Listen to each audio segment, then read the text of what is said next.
Ponytails podcast. Here we go.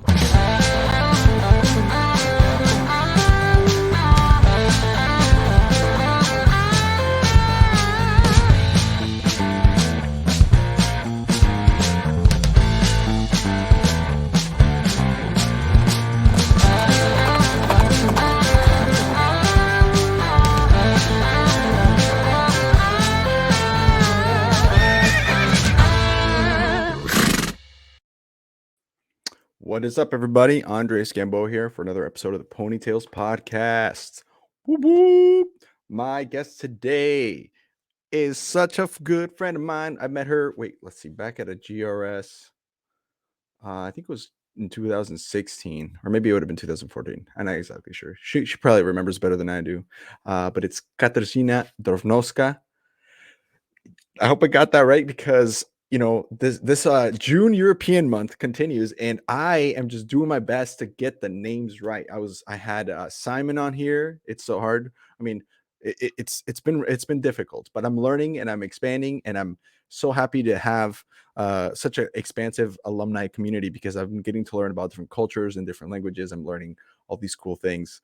And it's just a beautiful thing I get to do, and I'm very lucky. So if this is your first episode and you guys don't know what the heck this is about, the Ponytails podcast interviews people who sold books door to door in the United States for 80 hours a week during their summers between college years. And so what happens is they have about 100 and some odd thousand living alumni, because the company's been around since 1868 or something like that. And eventually they ended up getting Europeans to come to sell books door to door, and they loved it. They loved coming here for the most part. I think they enjoyed the experience, and that's kind of what we're getting to understand in this month of June, where we're learning about how people decided to come here and what their perspectives were coming from Europe. And we've had guests, and we will have guests from, Poland, the UK, Scotland, right? England, Ireland. I think we have a couple of Czech Republic citizens, and then we have, I think, a couple of Ukrainians coming up. So we've had it's a variety of people from all over Europe, and it's such a fun thing that we get to do and share with you guys. Hopefully you guys enjoy. Again, make sure if you like what you hear, make sure you guys subscribe on YouTube, like us on Instagram, follow us on Apple Podcasts, and all that jazz. We are all over the place. Also, all of our people that we work with, as far as partnerships, as far as other alumni that support our show, we always like to give them a shout out during the air, because they're doing such a good job of helping us get expanding viewership all over the country and all over the world. And so I wanted to give a quick shout out with Cardinal Senior Benefits. They're ran by an awesome group of people. We've had Pedro Vega on the show. Quentin Roberts started with them. He sold for 7 summers. And every time we try to give a shout out to them and their company, because as we know, book people love recognition, and we get to recognize them here on the air in front of all the people that listen to us. And so that's exciting. So last week they had 10 agents out of the 48 gross over 10K. That's $10,000 gross profit. So that's about 20% of the 1 in 5 people that work there are making 10K in gross profit a week. The top spots are actually going to non-book people, though. Lucas Holland is over 30,000 in gross profit for the week and 60 hours working. So less hours than we did going door to door, much bigger profit, which is super awesome. That's like selling, I don't know, like 4,000 units in a week. So that's pretty solid. Lucas is taking advantage of the freedom and flexibility that he's putting in the extra time this week, because he's going on a 10-day trip to Europe. Speaking of Europe. So anyway, special shout out to Bookman Isaac McConkey as well for going back-to-back weeks with 20K in profit. And then there's a couple others. Here's a list of the people that were over 10K for the week. So that's Carson Welch, Nathan Alberts, Michael K, Ross Elliott, Jeremy Checketts, Jordan Chappell, DJ Acosta, and Ian Penzato. And so this is awesome to hear about all these things. So if these numbers sound appealing to you, they are doing a massive expansion. So if you sold books, someone you know sold books, send them over their way. If they get hired, you or the person that you as a recommender are going to get a $500 bonus for having people go over there. So that's super awesome for them. Love you guys lots. Also, a big shout out to Elevate Wellness. Elevate Wellness is helping us get ready for BIZZLER, which I will talk about in just a sec, but they are the ones that are getting us into shape for that. So we're doing alumni trips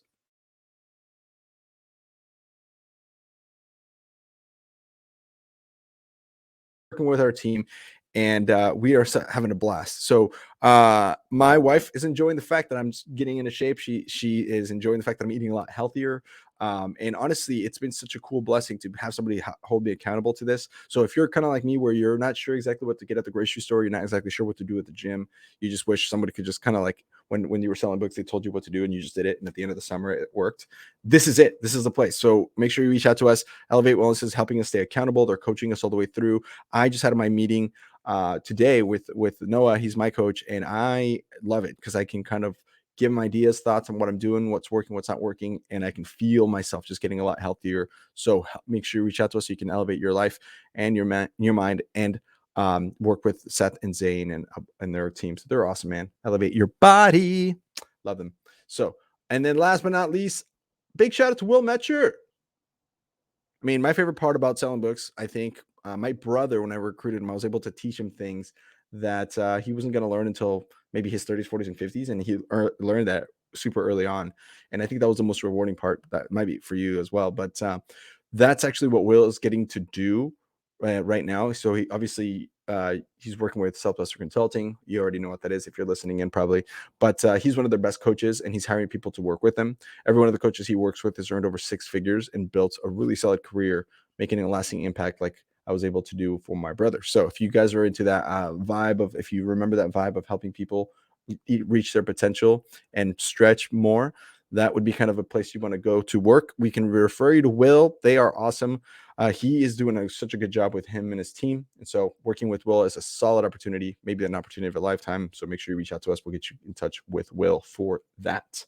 Now it's time to bring on the guest of the evening, and I'm so excited. So Kateřina, now I'm gonna try my best to always say Kateřina. I had always called her Katerina, but I found out today that it's Kateřina.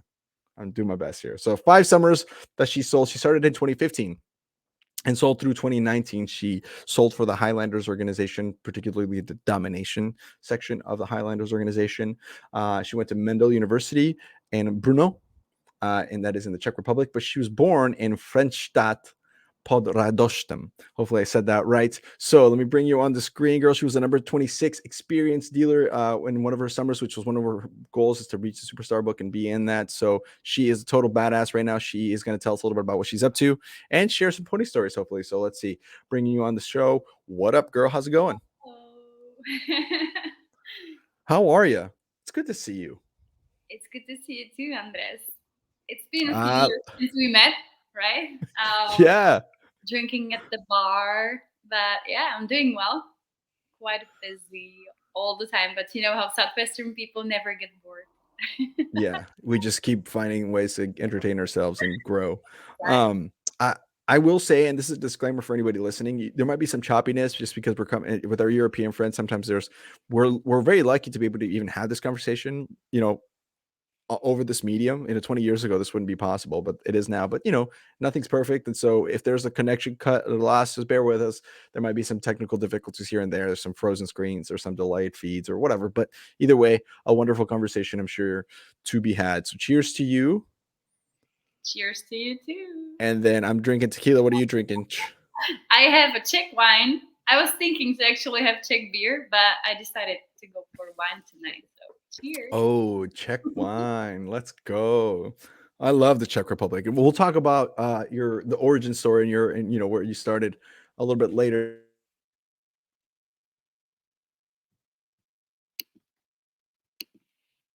If things got kind of gross and the cough and the masks. Mhm.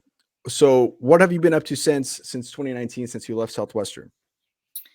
Okay, so after I finished my 5th summer, and I remember asking one of the alumni on Sunday meeting a few years ago that how do you know that it's time to leave? And he told me, you will know. So it was that point when I actually knew that it's time to go. And I decided to take a few months off because it was like, hey, what am I gonna do? What's gonna be the next part of my life and job of my life? And then I was very passive at looking for job opportunities. But I was just sitting at home, put my CV online and did like I am open to work. And I got a few companies calling, hey, we're actually looking for someone like you. And I got a few interviews without even like letting the companies know, which was kind of cool. But then I was thinking like, hey, it's kind of time to start looking more actively. So I actually took a few moments and I opened the Czech Crunch website, looking at the different companies that looks cool at the moment. And I was just sending an email, hey, I would like to work part-time. I would like to do some kind of sales job. What do you have for me? And out of those 4 emails, I received 3 specific offers that I would start off as a salesperson or as a sales manager and then grow to more management, like sales management positions, which was so cool to me. Like actually seeing that Southwestern really has an impact in my career. So after I was done with it, I was looking for that and got those opportunities. But I didn't take any. It was kind of Nothing. fun. It was Tuesday when I went for one job interview for a sales position, and it looked really cool. Like the startup was cool, the company was really cool. I was about to start a sales part in Brno and then soon move more to opening European countries and stuff like that. I was so like looking forward to start working for them. But then the next day I had another job interview that I was also excited about. So I was like, what am I gonna do? I have 2 possible jobs to start. And the Thursday, on Thursday, we actually were with my partner. We were going to a friend of his, to his friend, and we were talking about a business opportunity that we would start for Southwestern kids that were not able to get to the US for the summer. So we're like, hey, there's going to be a lot of recruited students that won't be able to get for the summer, but they already want to do sales. So let's find them some sales job. So it was like Tuesday, Wednesday, Thursday, and we actually spoke about it and we figured out that I'm not going to get any job. And we started a business right after that. So it was a point when we started with Business Republic, which is a company that's focused on sales and external sales for other companies. But we also do sales consulting since then, helping other companies to grow their sales and improve sales management and stuff like that. So that's what I started right after, I think, about 6 months off, not really getting employed. So I was so excited to actually learn how is it to go to this 9 to 5 job. Like, how would I feel being a 9 to 5 working person? But I never made it. So I'm like, well, but no, we Well, started a business. And since then, I'm developing our company. And right now, we're about to start a second business also. So it's that's so growing. cool. Yeah. Wow. Okay, so let me ask you this. So, because Southwestern isn't perfect, right? I mean, we know that. And we can probably talk about that here coming up. But from the things that you learned, I mean, obviously just even the sharp resume that you were able to develop because of your experience, is it? I know that that is helpful here in the United States because of the culture, and I mean, I have several examples of friends of mine who I heard personally where they go, yeah, my resume helped me get this job because of Southwestern. But that's here in the US. What is it like in Europe and in the Czech Republic to say, hey, I had this internship in the United States? Is it still looked up like in today? Is it still looked up pretty highly? I mean, I feel like the United States isn't really as strong as it used to be. So like, is it still something that's really like valuable where you're at, or what's that perception like? I guess is what I'm asking. Yeah. From my point of view, like companies that are looking for someone experienced, they would prefer someone who worked or traveled abroad and had some cool experience while doing it. So I would think, and that's just those are my thoughts, not really proven by asking different and multiple companies. But what I think is, even though if someone would go for a work and travel job and would get to some kind of better position, the fact that this student was able to travel abroad and work for a certain amount of months and did well can help really much. But one thing I have to say when it comes to Southwestern, or at least that's my experience, it so depends on the way you say it. Because like sometimes when I still was in Southwestern, sometimes I would just have people asking, "What are you doing? And how do you make money? How can you travel so much?" and stuff like that. And so many times I explained it very badly, or I think wrong way. So people thought that we're crazy. So I mean, it is crazy. it is, but they can feel you're cool or they can feel you're stupid, right? So you just have to explain it the right way. And when you do that, you'll get a huge advantage in the market, especially proving that you can speak some language. Those companies would look for people like that.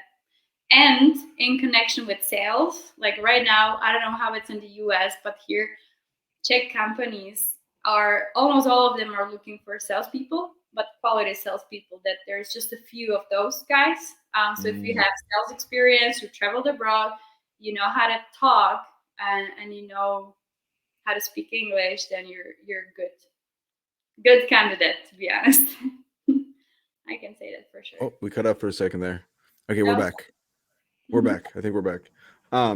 That's amazing, and that's interesting to know. It's I also wanted to ask you as far as like in the Czech Republic, how is it different from as far as like the capitalism side of it, right? Because here it's if you're gonna start a business, it's not easy, but it's normal, right? People are like, I started my own business. I'm gonna cut hair, or I'm gonna do a podcast or whatever.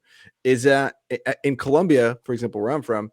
It's hard. It's like people go, "What are you doing? What are you going to start your own business?" Like, it's like if I told people that I make money by talking to people online, like by doing this in Colombia, they'd be like, "What are you? Is it like what is it like in the Czech Republic? Is it pretty easy to do that? Is it encouraged? What's the vibe like there for starting your own company?" I think it very depends on the community you are a part of. Like right now, for me, it's so normal to have business friends, meaning friends that have their own businesses, because that's just the people I hang out with. Most of our friends right now are running some kind of company. So for me now, it's very normal. But when I would look at the average people, or like the normal group of people, I think still running a business is kind of unusual. I would say it's somewhere in between Colombia and the US. Somewhere Okay. in between. I just don't know how much I would say. But if I think about let's say my college classmates, I do not know anybody else except one out of 30 who's running a business. So maybe we were two, maybe we were five, Wow. and then 25 would get employed. That's just a rough estimate that I'm thinking of. It might be kind of what I had in my college class, and we went to the economics and management, where you would expect people that are business minded to study, right? Yeah. So speaking of that, like when I would look in my elementary school classmates, I don't think anybody is running a business. When I would look at my high school classmates, I know about two people, but one guy is actually running a family restaurant with his parents. I don't know if it's a running business, yeah. So maybe three of us out of a class that would do a business. Wow. Everybody's employed. That's the normal life, you know? Yeah, and then I guess in some aspects, it's the same here. Like it's people like even my wife, for example. My wife is a therapist, so she's a psychologist, which I think that's what I needed for someone to be able to put up with my craziness. But bless her soul. So you understand. You're like, yeah, y'all are crazy. The Gambos were just weird. Aisha and Bree, bless you. But she's a psychologist and she wants to start her own practice. And she never learned how to do that in school. Like in college, none of her classes, in her master's, none of her classes, right? Throughout school, nobody really taught her. Like she's a really good therapist. She's amazing, actually. I can see that she's naturally gifted, but nobody taught her that. So it's not really taught here either as much, unless you're specifically in business school. And even that is still not the same, right? Like if you went to business school, but how many of your professors ran a business? You know what I mean? None of mine. I went to business school. One of your professors? One I know of. One that you know, right? One was investing, and he did different investments, and he was actually teaching investing. So that makes sense. That makes sense. And then Good for him. one did, I don't know if it was his business or if he was just a manager for companies, but he at least did management, which was more than everybody else. Right. Yeah. Right. But yeah, I think most of them didn't ever. Well, yeah, I mean, I just remember going to college and I'm like sitting there thinking, like watching this person talk about how to operate a business or how companies work, and I'm like, you don't own a business. How the hell would you know? yeah. You know what I mean? Like do this kind of analysis because it's really helpful. You're like, how do you know? back. We're back. Yeah. It's just little blips. It's all good. It happens.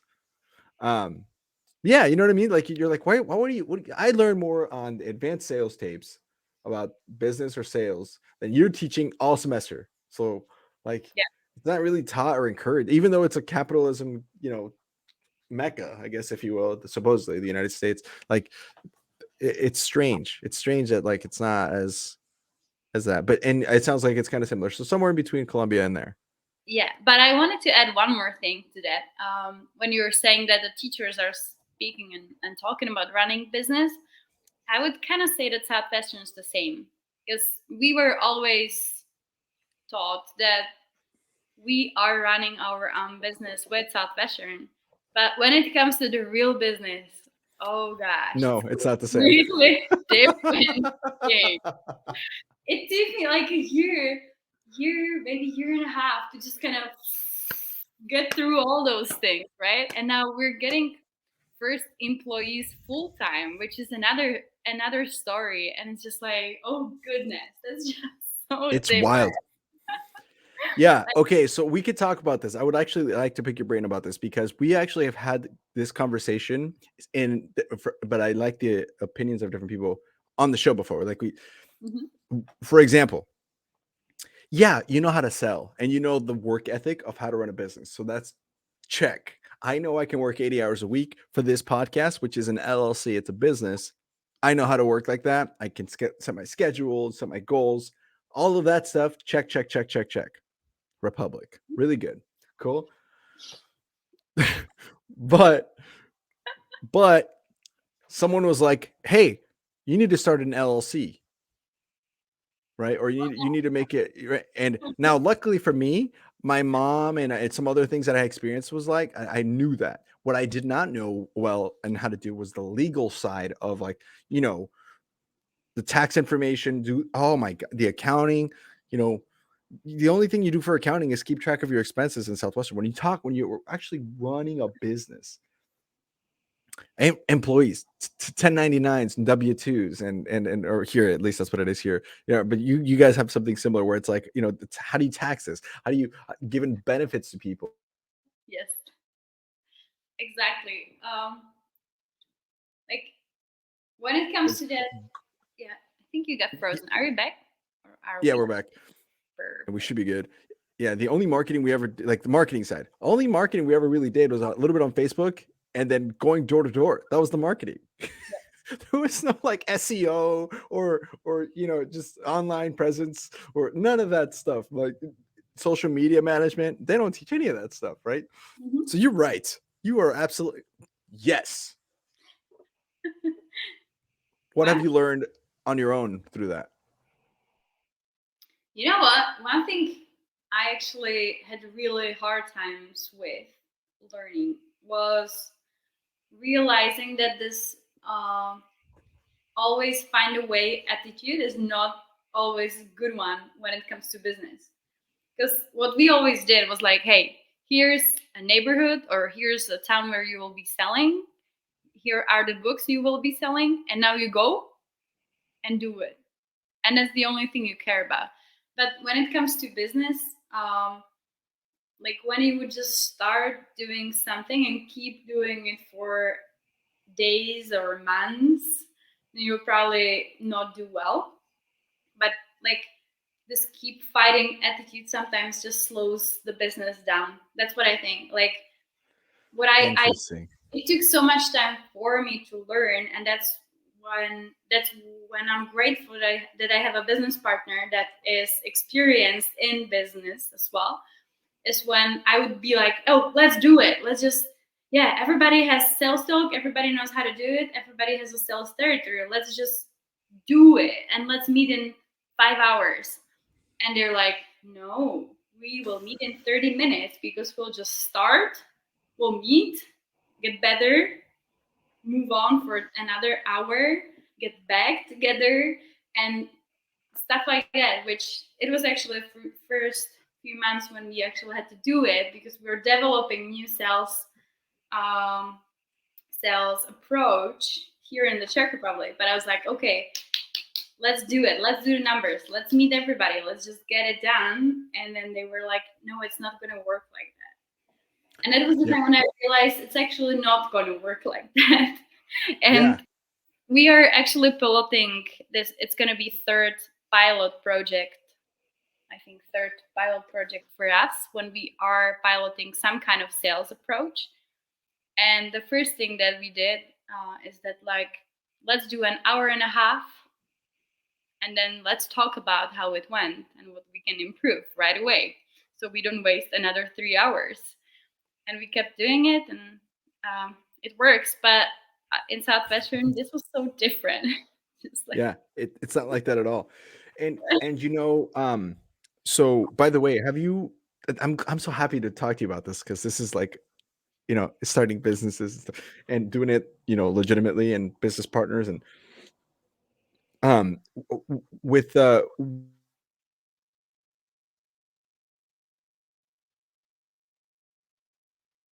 has everything. Did you hear me? Did I block out? Yeah. Did I freeze? Could you repeat your question? Oh gosh. Can you hear me? Now, yes, I can. Okay, good. It's my internet, I think. I don't know what's going on with it. I'll have to figure this out. So I apologize. But anyway, so the thing that I'm learning is that the power of establishing systems and creating systems for your company, right? Because that's how you're able to scale at a large rate. And so what are some of the things that you've learned as far as like how to create a system or how to like implement systems in your team to be able to like grow? Because I feel like I have a lot to learn here still, and I'm just curious to see what's working for you guys. Depends on what kind of system you're talking about. Like, what am I working on right now was actually a new CRM system for our new business.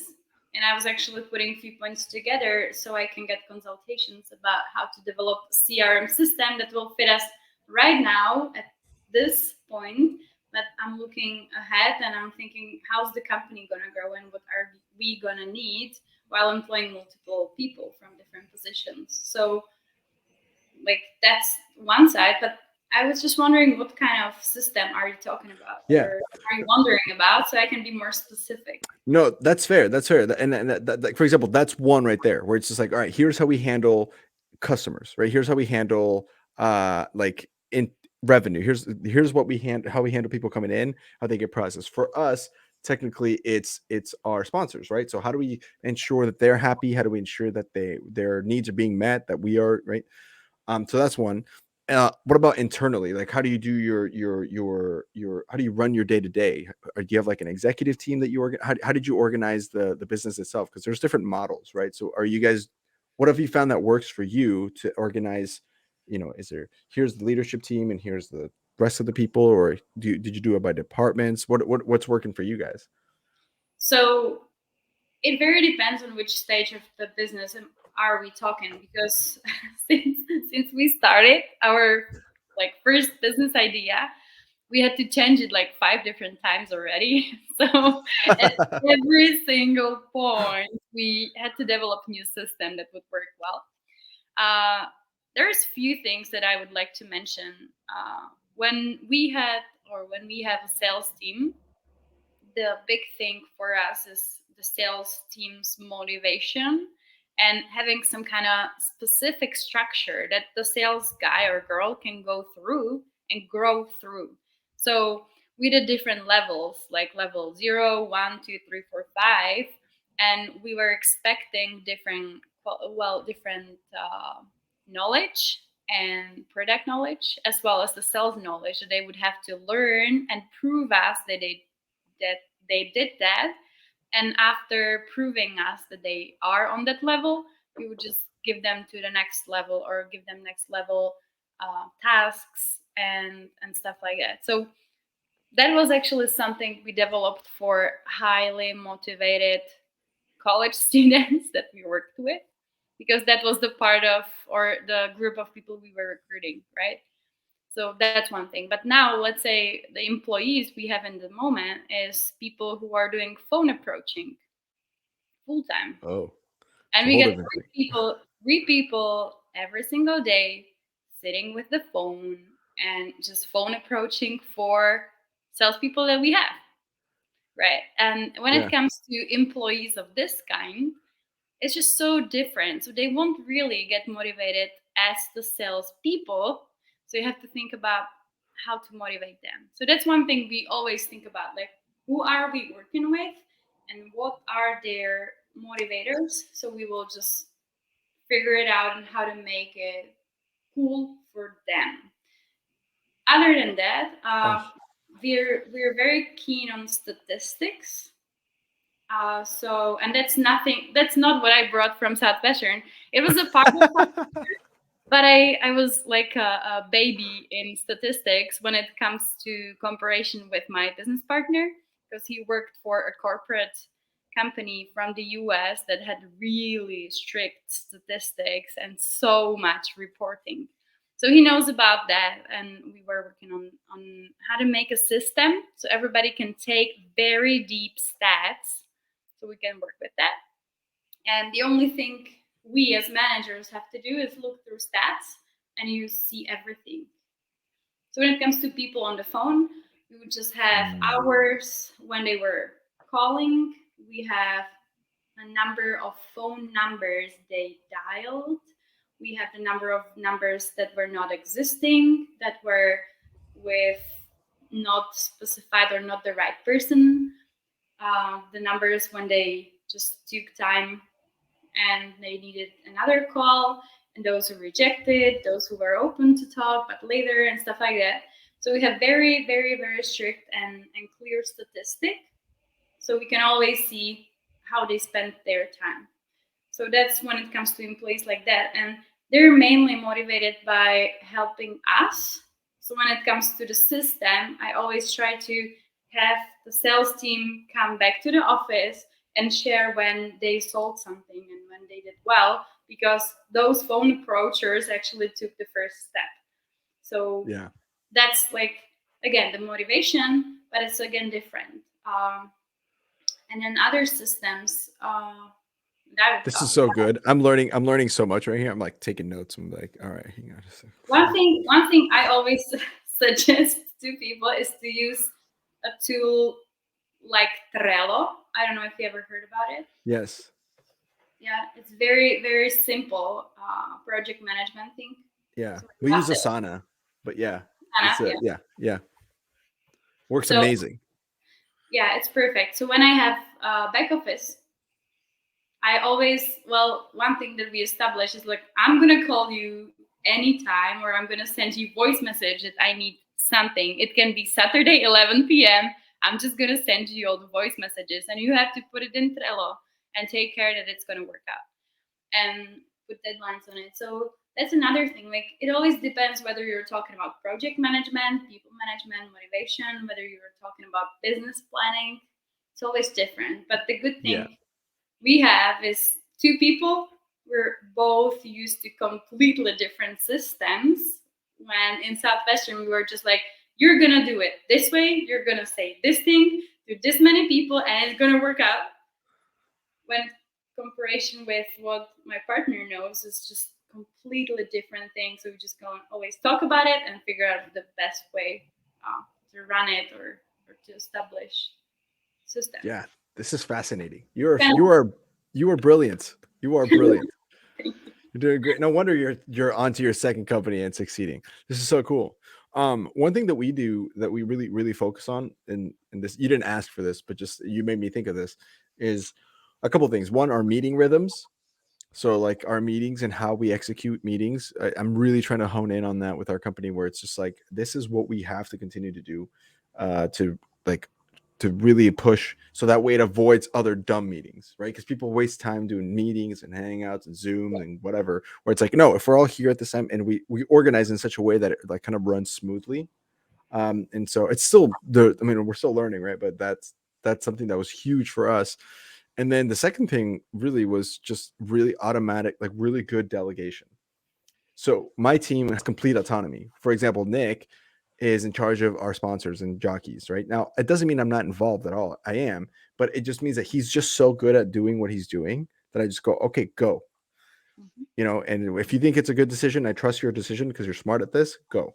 Naomi's running our BIZZLER, which, by the way, you should come to BIZZLER if you want to. I know Mexico's hard to get to, but if you want to come, you're more than welcome to. And so she's handling all of that. We have Amy, who's handling kind of like the operations to make sure all the automated stuff is easy and automated newsletters and all that stuff. And then we have Julian, who's handling like our YouTube and SEO. So he's like handling everything that has to do with once the episode's recorded, ensuring that everything's scheduled as it goes. And then Heather is handling our fans and our and like how our fans interact with us. And so it's such a, but they have full autonomy.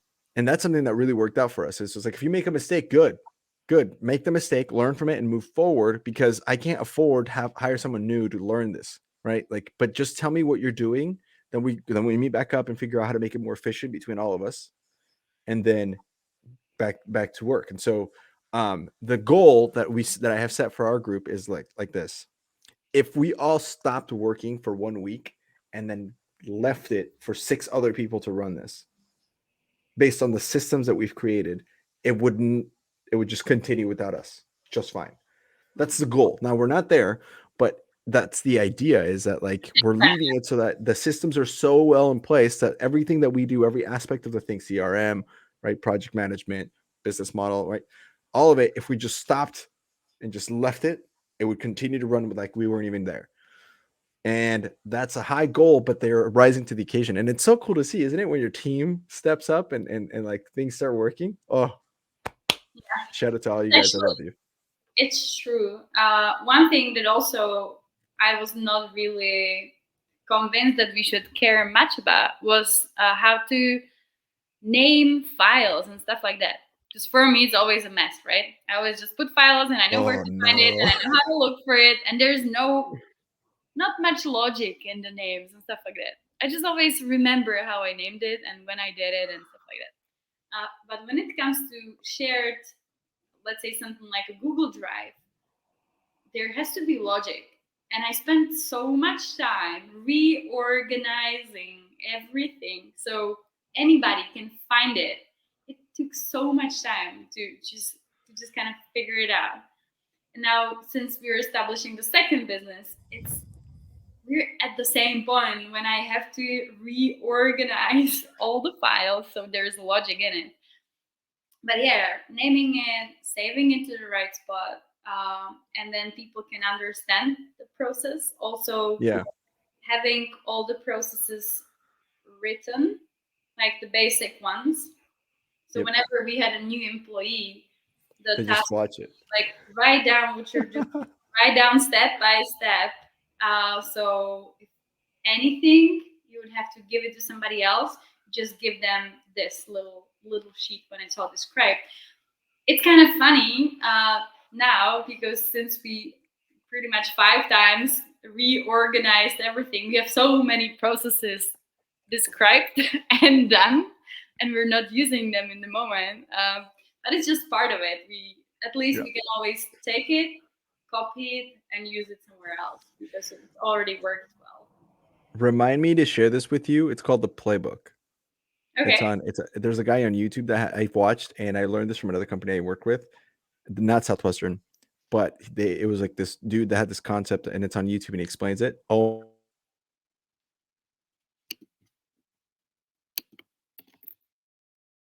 issue because we created that, and it worked really well. Did you hear what I said? It cut out for a second. Yeah, I think you get frozen, but I took a note that I have to ask about it. So I'll ask at Yeah. the Yeah, end. but once the call's over, I'll show you kind of like art like the idea behind it. It's brilliant. And I can't take credit for that. I learned that from another company that I worked at, and they found out about it through this guy on YouTube, and it's just brilliant. So we'll talk. Well, I'll show you about it. It's too long. It's a story for another time because it's too long to talk about here. Although people will probably be like, "Tell us," but we'll have to talk about it another time for sure. So, anyway, that is so cool. I am so proud of you. You are awesome. You are so awesome. Oh man. Um. Do we want to jump into some Southwestern stuff? Go back to the beginning. Yeah. Sure. All right, I'm down. On that note, I do got to give a shout out to a couple of our partners again. Do you remember Pat Roach? I I don't think I ever met him, but I've heard so much about that. Dude, Pat Roach is an awesome human being. He actually, I would recommend Pat Roach. There's a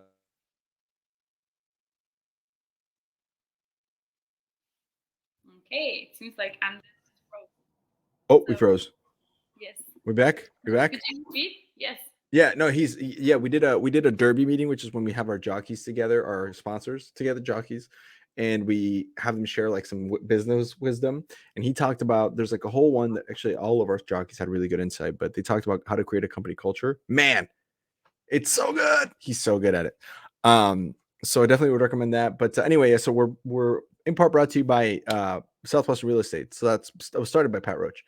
And of course, real estate is a big. If you guys are listening, real estate is huge in the United States anyway. And right now, it's the right time to get into it. One of the biggest things that I thought and I want to work with Pat for was because the way that he runs his company is very much healthy. They kind of took all the shitty parts of Southwestern out. You know what I'm talking about, Yes. Kateřina. I'm trying, man. I'm trying. And he took all the shitty parts out and made all the fun parts about the culture be there. And it's 99% drama free. So here's how crazy it is: 95% of the people who start in real estate in general. Yeah, isn't that funny? It's so cool. uh, I Okay. just he's like we're 99% drama free, and so he's all about it. Um, hold on a sec, my headphones just died. Anyway, one of the things that he did so well is that in the industry of real estate itself, like I think it's 95% of people who start real estate they quit a year later. It's not good, but with Pat, 95% of the people.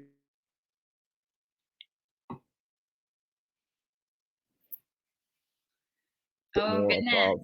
Are you back? Yeah, I'm back.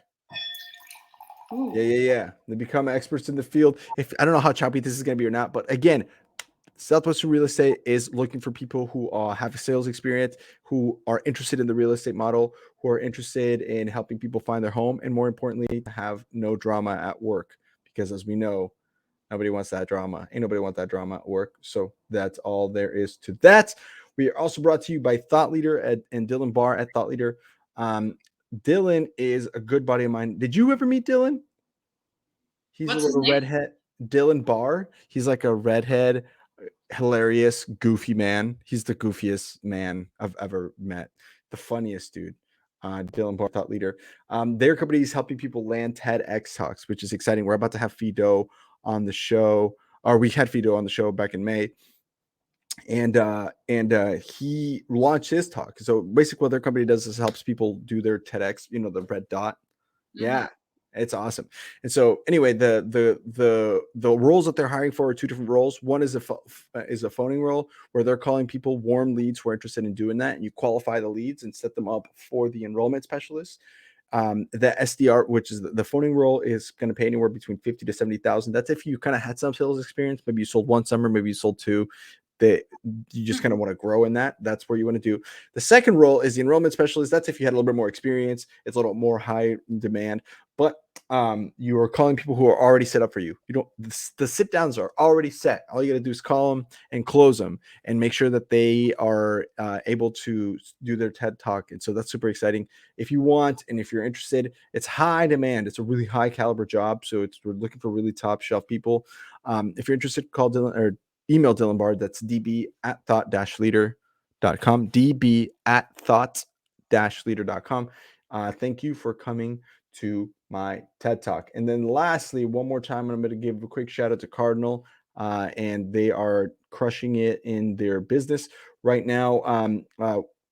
They are, just so you know a little bit more about them, 7 Summer Bookman Quentin Roberts is working with us specifically, but they started the company 4 years ago. Pedro Vega and Nick Dale created that team. They've doubled and tripled in growth every year, for like the last 4 years. So they're looking to double again in 2022. They're very much on track for that, but they all have their superstars. The most impressive thing about Cardinal is that from a percentage standpoint, the majority of their organization would be well above the average of any final expense group. And that's why they're pound for pound the kings of final expense. For the month, they had 16 people gross over 25K, which is crazy. And 24 people make over 20K. 32 of the 60 grossing over 15K. So as a reminder, there's zero cold calling, no prospecting. You can work fresh leads, working about 25 to 35 hours a week. So you can have that flexibility to be with your family or do whatever you like.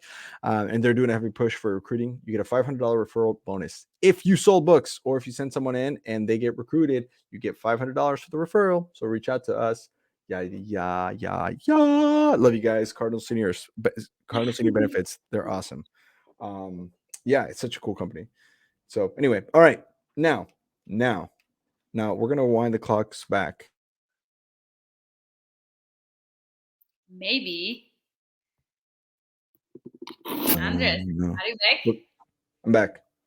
Good. We don't talk about Bruno. No. That's what you went to school. Exactly. At Mendel University. Yes. You want to talk about that?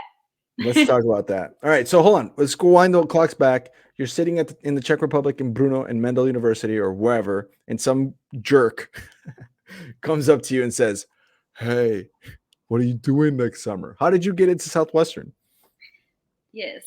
It works a little different way in Europe than what you just explained. But let me talk more about how I get into Southwestern. And I'll start a little bit like backwards when I was in high school, because that was actually the point when I decided that I would like to travel much more for work.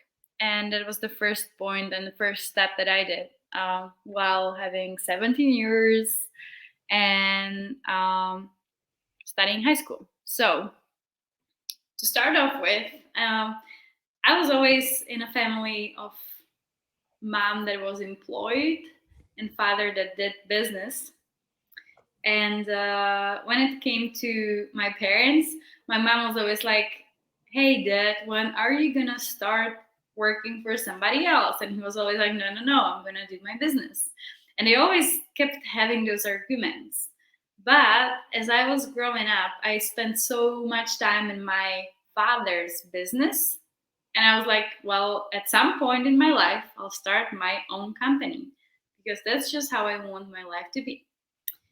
And then in high school, I was aiming for being better than everybody else, which in quite a simple high school, when we did study economics, it was not that hard to do really good in grades and to do well when it comes to communication with teachers and stuff like that. We had a tiny high school of, I think it was 2 or 3 classes per grade.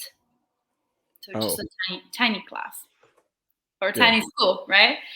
And there was few students that were aiming high, and I was one of them. And we had this opportunity to travel abroad while being in 3rd grade, so in junior year.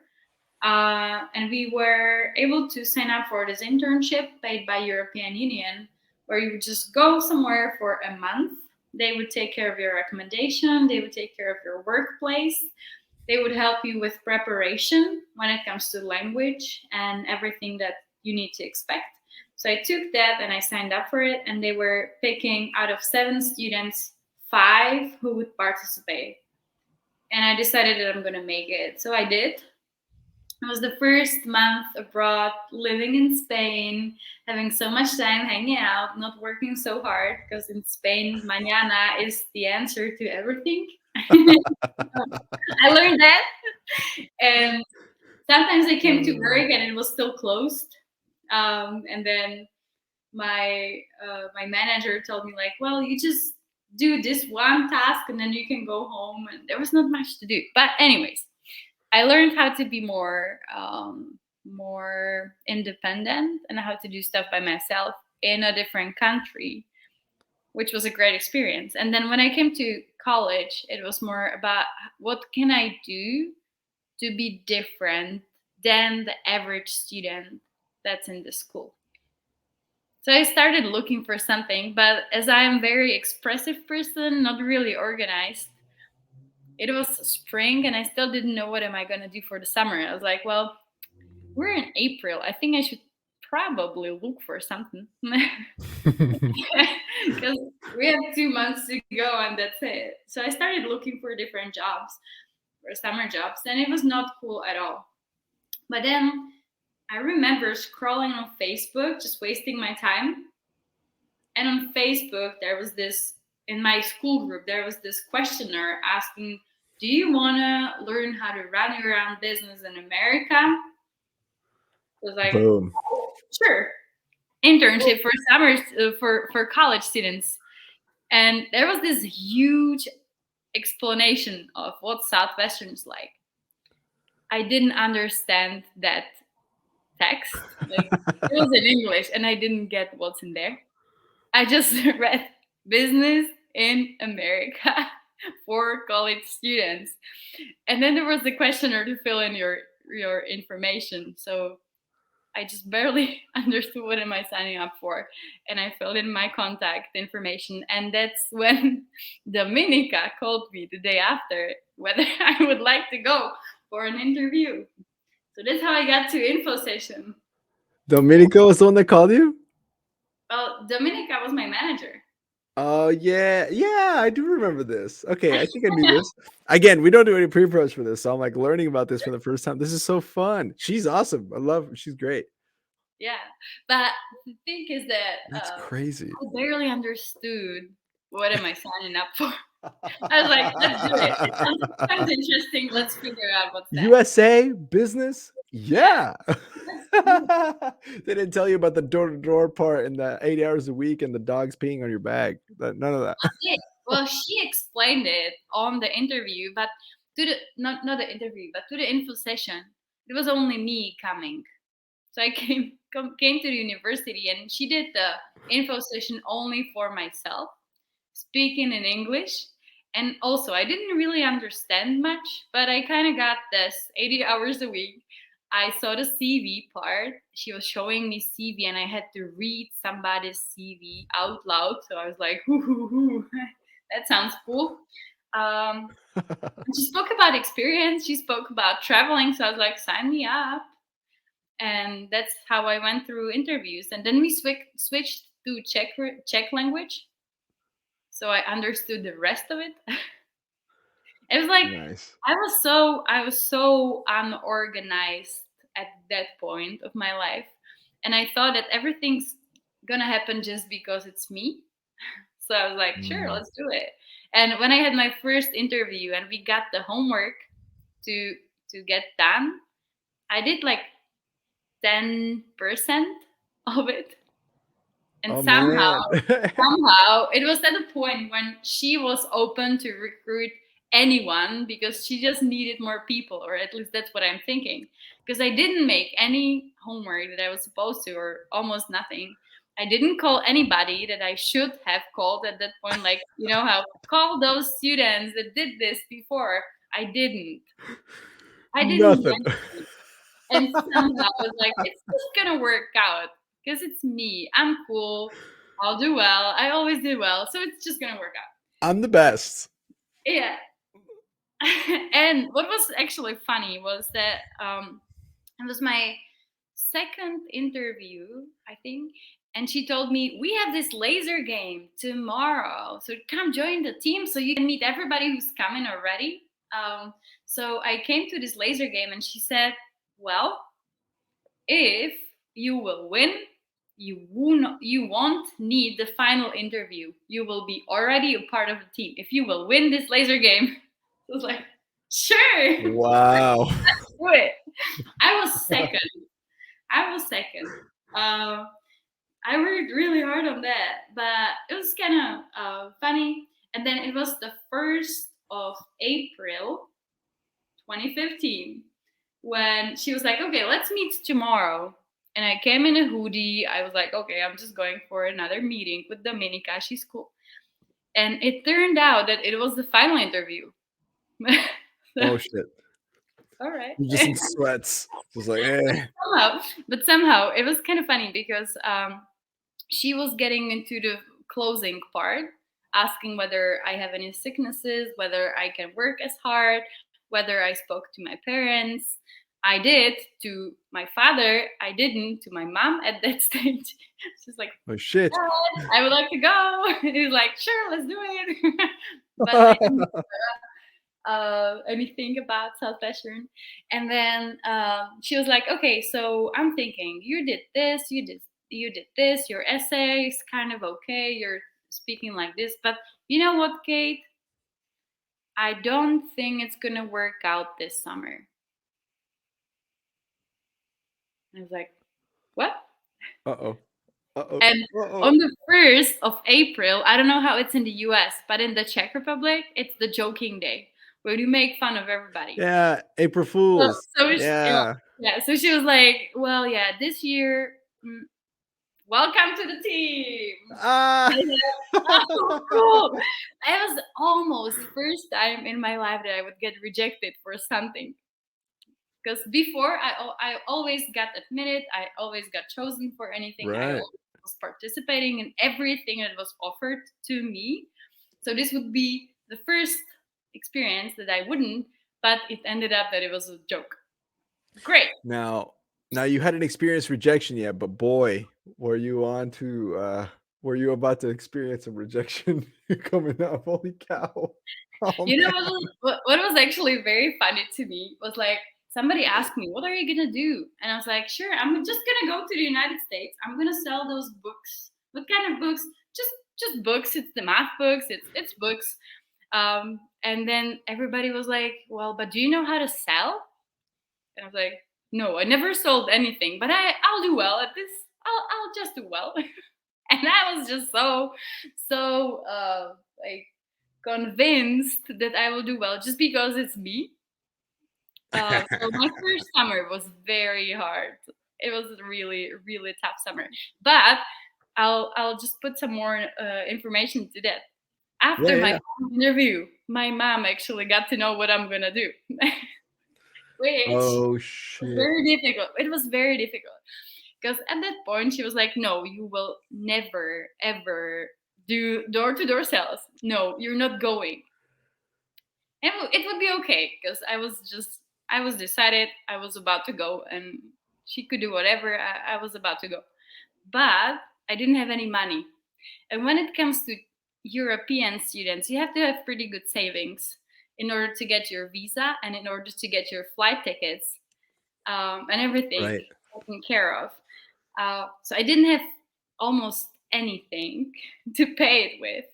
And I was at that stage when I was actually on very low cost budget when it comes to school. So the big challenge came and it was, how am I going to make money to get there? And since it was the 1st of April, I had about a month and a half to make amount that's worth pretty much 2 monthly incomes of an adult. I had a month because of the rate, because you're paying US dollars in Czech. What's the currency in the Czech Republic? It's Czech crowns. Czech crowns. Okay. So what is that? So is it what's the ratio? Is it like 2-1, you said? I Or think it's about 23 Czech crowns to $1, something like that. Jesus. So a ticket is what, $1,200? So you're looking at 23. So it's like Well, 3,600 Czech crowns. yeah, but very simplified. It's about 2 monthly salaries of No, a women working a basic job. like Like a 9 to 5. if you work at the grocery store, it would take 2 months to make that amount if you put everything to savings, right? And I had a No month to way. figure it out. But what was funny, my daddy was up for me to go for Southwestern, but he was at the stage when his business was not running well, so he didn't have anything to borrow me, pretty much. Damn. And my mom said no. So I was like, sure, let's figure it out. And then we had this family party that I was going to. So I was like, I have a lot of cousins and You're gonna aunts. raise some money. And so I'll just Yeah. figure it out. Everybody can give me just a few thousand. I'll give it back after the summer, but I just need this money. And my mom was faster. So when I got to this family party, everybody was just looking at me, and I was like, "Hey, I would like to go to the United States," and everybody was like, "Yes, but I don't think so." And I didn't have any. No. But and then my uncle came to me and was like, "Come here, Katie. I want to talk to you." So he sat me down, and I had 2 hour long interview with my uncle when he was trying to convince me not to go sell books because it's just so stupid. I don't know Oh my nobody. God. I have no money, and it's just, yeah, there's no guarantee, and you're just flying across the world to make nothing. And he read all the messages online, because in the Czech Republic, PR of Southwestern is not really good. We had really rough time with, well, That's really the same way here. It's not good here depending on either. where you look, but yeah, sure. It's like It was Jesus in sort of Walmart. it was kind of funny. So I had this 2 hour long interview, and my uncle finished it with, "Okay, seems like you know what you're signing up for. So I am not gonna talk you out of it. Just be careful." That Yeah. was his final interview, but I still had to figure out the money part. And to this point, I do not remember how I found the money, like how I got it. I don't know. I think my father borrowed Whoa. some money from somebody so he can help me with my flight tickets. But somehow I was actually sitting at home and eating bread only for a week so I can save everything and pay my visa interview and stuff like that. It was just like so crazy. But I'm so grateful for this, because if I would not have this experience myself, I would probably not finish my first summer. Like, telling to each and every single uncle and aunt that I am gonna do well at this, you just cannot leave the summer, you know? Yeah, So you can't it was a quit. very It's like, strong I gotta emotional, go crush it now. yeah, very strong emotional goal. So Wow. yeah, that was how I started. And then the first summer came in, and I started somehow. I was supposed to look for a bicycle, but Yeah. I always forget to ask. So it took me 2 weeks, and I So still yeah, didn't have any bike. I was like, I'm really bad at this. I don't even know how to sell. I don't even know how to get a bike. And everybody was my like, look at gosh. Craigslist. And then it was so expensive to buy some bike from someone on Craigslist. So I was struggling so much. And then I got the bike from someone, and they were so, like, they were trying to be so helpful, but it was like family that found this small kids bike. Well, not small, but it was like for a teenager, maybe 12, 13, 14-year old. And if you know how tall I am, Yeah, it's like a kid's bike, it's probably not a good idea, but it was the only bike I was able to get at that point. Then I improved. I got bike with no brakes. That was everything I was able to get my first summer. And I was really, like, really struggling. And it was the point when I was sitting there crying I would just come to the front porch of somebody and be like, "Hello, I'm Katie. I'm from Europe." And when I said Europe and somebody would ask Czech Republic, I was so like, I was missing my family. I was missing my friends. My first summer, we were not allowed to be on Facebook, but we had this school meeting of like a classmate meeting online. So they would do like a classmate call. So I would join underneath the tree, and everybody would be like sitting and hanging out, and I would be on the book field, just like sitting with my phone. And how are you doing? I'm like, I'm here selling books door to door. Where are you at? Underneath a tree, there is a house. And I remember it was so hard. Oh my gosh. I have so many questions. Oh my gosh. Oh my gosh. First summer. That's so brutal. Okay, hold on. First of all, where were you selling that summer? It was actually in Washington, in Spokane. In Spokane, Washington, my side of okay. So And okay. I saw very close to Manito Park. So Yeah. there were so many places to hang out Yeah, and to it's take a beautiful. nap. I took nap only 3 times in this Manito Park, but it was so hard. It was so hard. Oh my gosh. So hang on. So I got to ask you a bunch of questions. So number 2 then is what was the impression like? So this is your first time in the United States, right? Mhm. Okay, so what was that like to this? Because you flew from what, Prague, or where'd you fly from? Yeah, You flew correct. from Prague to To Nashville, Tennessee. and we're back. Yes. Okay, so you flew from From Prague Prague to to Nashville. a straight? It was a straight flight to Nashville? I don't remember. I had so many flights in my life because coming from Europe back and forth, being in the Oh. United States 9 times, I don't remember flights I took, but it's a lot. Yeah. Well, what about the first time? Do you remember the first impression of the United States? What was it like to kind of like land and go, "Holy cow, what is this place?" How did it feel? What did you what was the Because when I landed my first time in the United States in Miami, I just remember thinking just how big everything was. All the buildings were much bigger. Everything just seemed and I was a kid, but even compared to Colombia, everything just seemed so large. Like, what was your experience? The air smelled a really weird way, and the carpets on an airport doesn't Or make any sense. Like carpets there? Why? We don't have those. Like no. So those are two things I remember: carpets and the air. hell yeah. And then And then another thing I remember this La Quinta hotel smell. That was also like, "Ooh, what's that?" And then one other thing was the grocery shopping for me, like getting to grocery store in sales school, because I was the one buying food for everybody. I was lost. I was counting all the money I collected, so it's gonna be cheap. And then at the end, I came to the counter and they added tax. For me, it yes. was just like so weird. I was counting and it didn't work out.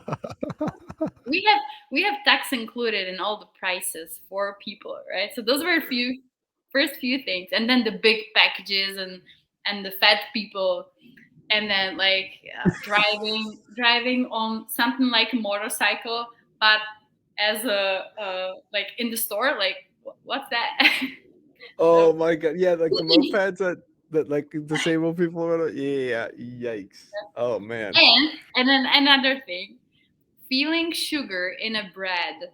That's one thing I never really understood. Like if you ever come to Czech Republic and you get European bread, and I'm not only saying Czech but European bread, it's so different when you compare it to American, because when you eat American bread, it's just so sweet. It's got sugar. It's got a It's lot got of a lot of sugar. sugar. Yeah. You can just feel it there. So that was another thing I remember. First impressions. Wow. Yeah, that's so crazy. Okay, and then sales school. Just what? Right? Just weird, all wild, right?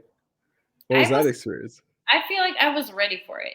That's one thing Dominica explained very well to me. What will cell school be like? I'm sorry. so You're so I good. was I was kind of ready for cell school. It was difficult to me, and I didn't know my self talk because, And did you speak English? Did you speak any English at that point? well, to explain it right, we took classes from third grade up all the way So you knew through school. so barely, like some. Well, when you start in third grade and you're in college, you should be speaking or you should speak English somehow. But And we're back. Wait. yes, yes. Yeah, I think we're back. Yeah. Well, I was saying that when you start in third grade and you keep learning English each and every single year, all the way to college and through college, then you should be speaking or you should speak at least at some level. But for me, when I was in high school, I focused more on Spanish. So I graduated from Spanish and I didn't take much English at that point. So English was not my language. So I like to explain it right, I did not understand half of the sales talk.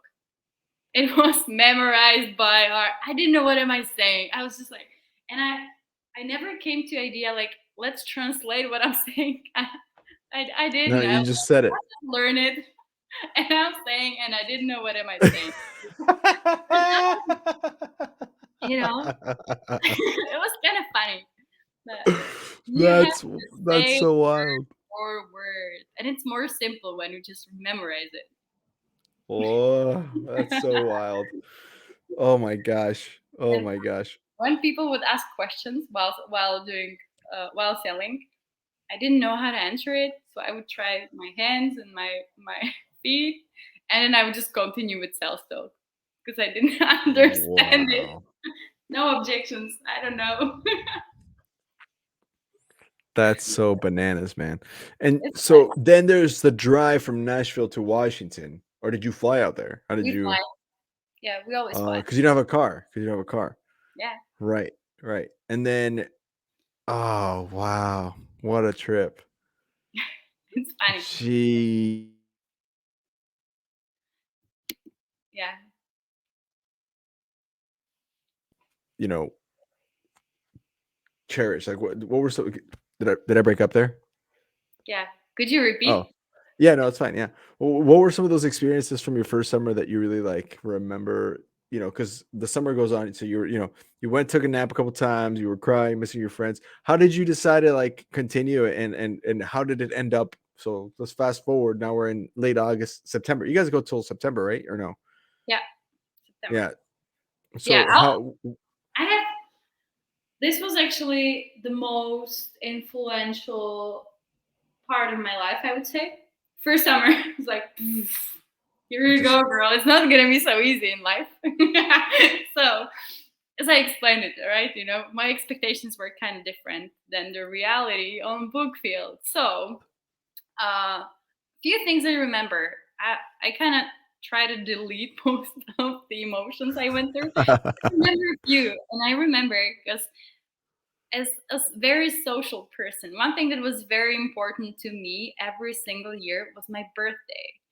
And since my birthday is during the summer, I was about to have a oh, great day that day, you know? And I started my day. Nobody opened the door. Nobody. Like till 10 a.m. I had just a very few calls, no demos, nothing. And I remember it was 10:15 a.m.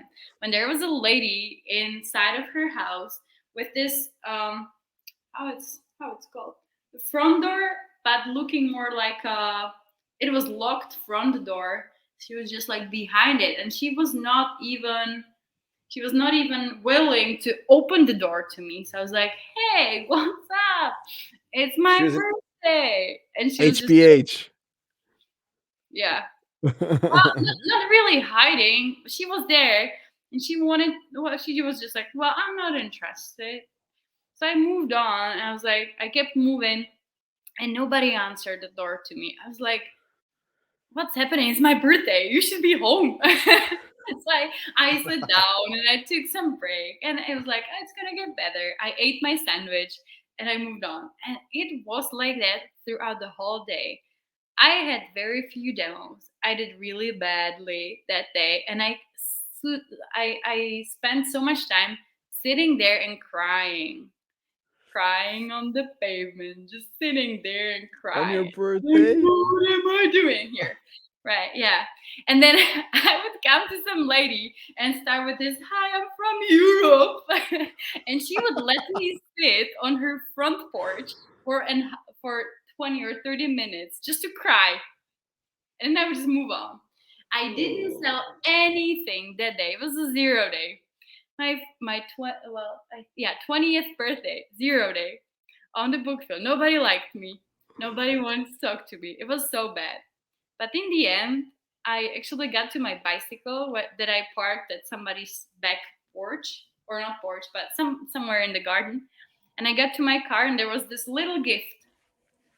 It was like, "Happy birthday, Katie." And I got some chocolate in there. And I remember that I was just crying of happiness that somebody would take their time and just put some little note on my bicycle in the evening. So that was a birthday gift, but I sold zero. So I was like, well, it's not going to work like that I have a birthday. But it was one memory I have. That's Another memory, amazing. another memory I have was I was really bad at callbacks. Like my first summer, I was just lost. I get lost in my neighborhood so many times in a day. In Europe, like the streets don't really go straight, right? The neighborhoods are just like different, and you're not used to having street 1, 2, 3, 4, 5, 6, 7 and stuff like that. So I was so lost in that. And I remember my first summer just trying to understand where I am at. And I was like, yeah, I'll just go here and here and here and here and there. And somehow I learned how to do callbacks. And I had this one house that everybody told me, you should go there. There is a high schooler. So I was trying to like knock there like 5 times, and they were never home. And I got lost. I got lost to this neighborhood and drove, or not drove, but got on the bike around their house, and I was like, oh, they're home. And that was actually the first family that got advantage set from me in the middle of summer. Yes. Yeah, we were sitting in a garage. I was so bad, and I remember this guy saying like, wow, this history timeline is really cool. So that was my first. Yes. I remember getting out of this house with check for the full amount. I was like, yes, got it. But then I wanted to quit for a couple weeks. But it's just like when you're not doing well for the first time in your life, that's what you want to do, right? But Yeah. Dominika came with a brilliant idea.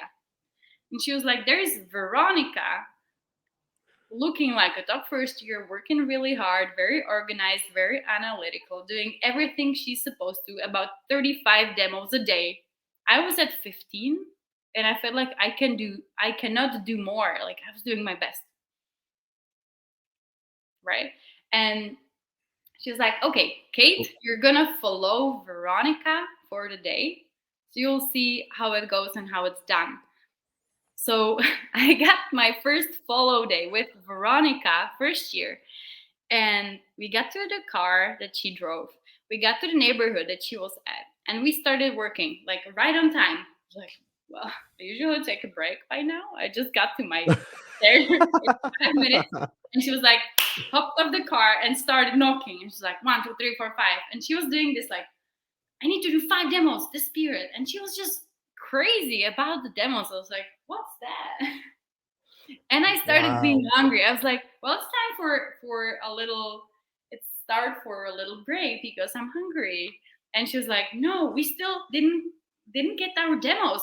We won't get any break until we have, I think it was 12 demos. And every single goal period came in. If we didn't have the demos yet, she would not take 5 minute break, like nothing. And I was starving. I was dying. I was like, how can you do this? And she's like, I don't have my demos in. And I remember sitting there and talking to customers, and she was trying to explain something, and she was not able to explain the advantages. She was, in my point of view, she was very bad in sales talk. She was very, very bad in reading people. She was very bad in closing, like, had no idea how to close. But she did 4 times better than myself just because of the demos, right? I was like, I could Mm. have closed this customer. Like, it was so easy. You just had to say this and it would work. And she spent an hour explaining to him and they were struggling. Like, so I realized at that point and after that day that there's so much that I have to learn when it comes to work ethics, when it comes to schedule, that I was like minus 25% when it comes to that. Wow. But I learned that I was better with communication. I was better in selling, but I just missed everything else. It was the biggest realization point in my life, and it helped me so much. And I'm so grateful that Dominica came with this idea of me following Veronica. And that was when we started being really good friends because I didn't like this girl before much. And this was like, I was so grateful for this experience because she was like the top first year and everything. And I was always like very bad first year. So to kind of get through my first summer and to sum it up, this summer, like the first summer was, I think I sold about, I think it was about 1,400 units. Out of that, 450 I sold in my last week when I understood sales talk finally. When I understood that I really have to work hard. And I was reading this. I will agree this day. I will agree this day as if it's my last. And I was Yeah. doing my 100% best. And I remember this feeling when I was just driving, and I was like, if car hit me right now, nobody else would get books. I have to get them to everybody. And that was this like my best week ever. 450 units last week out, which is kind of funny. 1/3 of the summer was done in 1 week out of 13 weeks. So that was That's my first year. bananas. And I remember Wow. getting home, meeting my mom. She was like, finally, you're back. And I was like, yes, I signed up for another summer. And she was You like, decided to come back. That's crazy. I Oh did. my Because I said, gosh. like, yeah, before I got recruited, I told to Dominica that I would like to be a manager before I graduate. And she gave me this good opportunity to go for 1 summer, learn what's about, and then be a manager. So I was like, I have to do this. So That's yeah, no wild. brainer. So I was now about to. there was a Yeah, couple times where we cut in and out there. So let me make sure I understood everything correctly. You went and followed. You had the sales. You had the skill.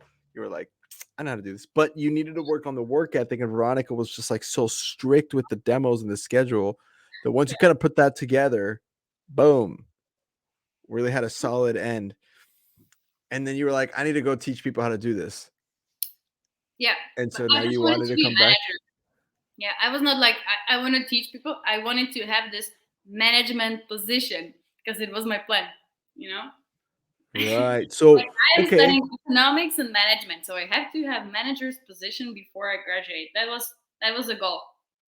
Being better than average Full. at that point. Now, Hmm. oh wait. Oop, did I cut out for a sec? Was that You're me? back. Okay, I'm back. I don't know what I can't tell if it's you or me, but it's okay. Again, we asked for some grace on this because Europe. You're in Europe right now. You're it's crazy that we're here. So what happens when you go back? What do your parents say? Your mom was like totally against it. She didn't want you to do it, and you come back. What was that experience? Were you able to pay them back? And how did that work when you came back?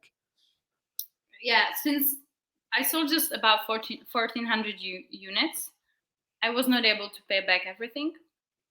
I remember calling my dad from Miami because that's where we went for last week, traveling in Miami. I was calling Woo. my dad and I was like, "Hey, Dad, I'm here in Miami. I have just few $100 that I owe you, and I should give you back."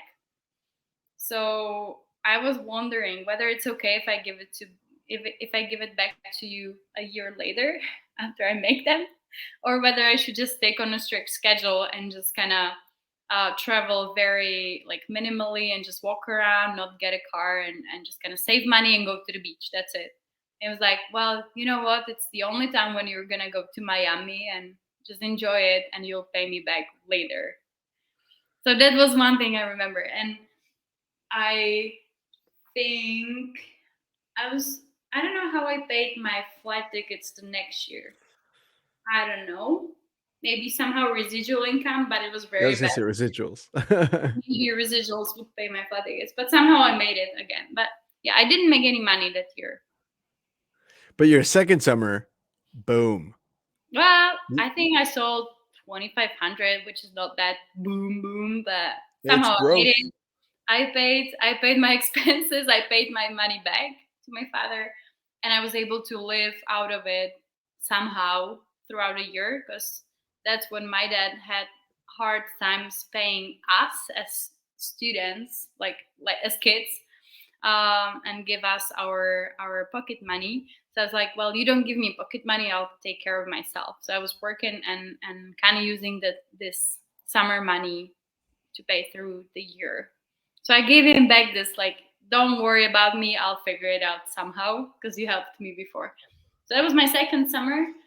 And then the third year was when I think I understood it better.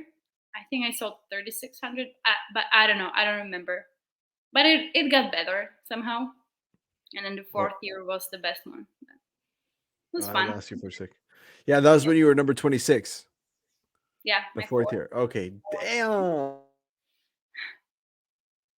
It was a good lesson, you know. I started really rough. Oh, what happened? Well, the beginning was very difficult, but then in the end, I think it worked out well. And where did you sell each summer? So your first was in Washington. Your number two was Washington, it was in Seattle. nice. And Third then summer was in Colorado. nice. Fourth one, Colorado too. And then last one was in Oregon. Oregon. That's where I'm at right now. What part of Oregon were you at? Well, I did. You know what? I'm very bad in memorizing the name. So like That's all good. I would have to look. Somehow I kind of Were deleted. you in the eastern or western side? Were like by Portland kind of or not or more towards the other side? I did Portland. I actually even worked in Vancouver. So I Nice. Washington, yeah. yeah. But in Oregon, I don't know. I think I switched so many times the territory that I sold. So I kind of let it. Yes. Oh, Oregon's beautiful though. It's really pretty. Like, yeah, it is pretty. But it was a tough summer. But even Fair enough. emotionally tough summer. But Yeah, I can. Yeah, yeah, and on that, that's the summer that kind of made you not want to come back, right? That's kind of the what happened there that you were like, all right, I'm done. What made you go? I'm done. well, it was not only that summer. Like it was. I remember. I don't know if you know Matt Menis. He's the office manager of Highlanders, and I remember driving. I think it was around my third summer when we were in Rome for some kind of meeting, sales manager meeting, and then I remember driving with him, and he was like, "So how many summers are you gonna do in Southwestern?"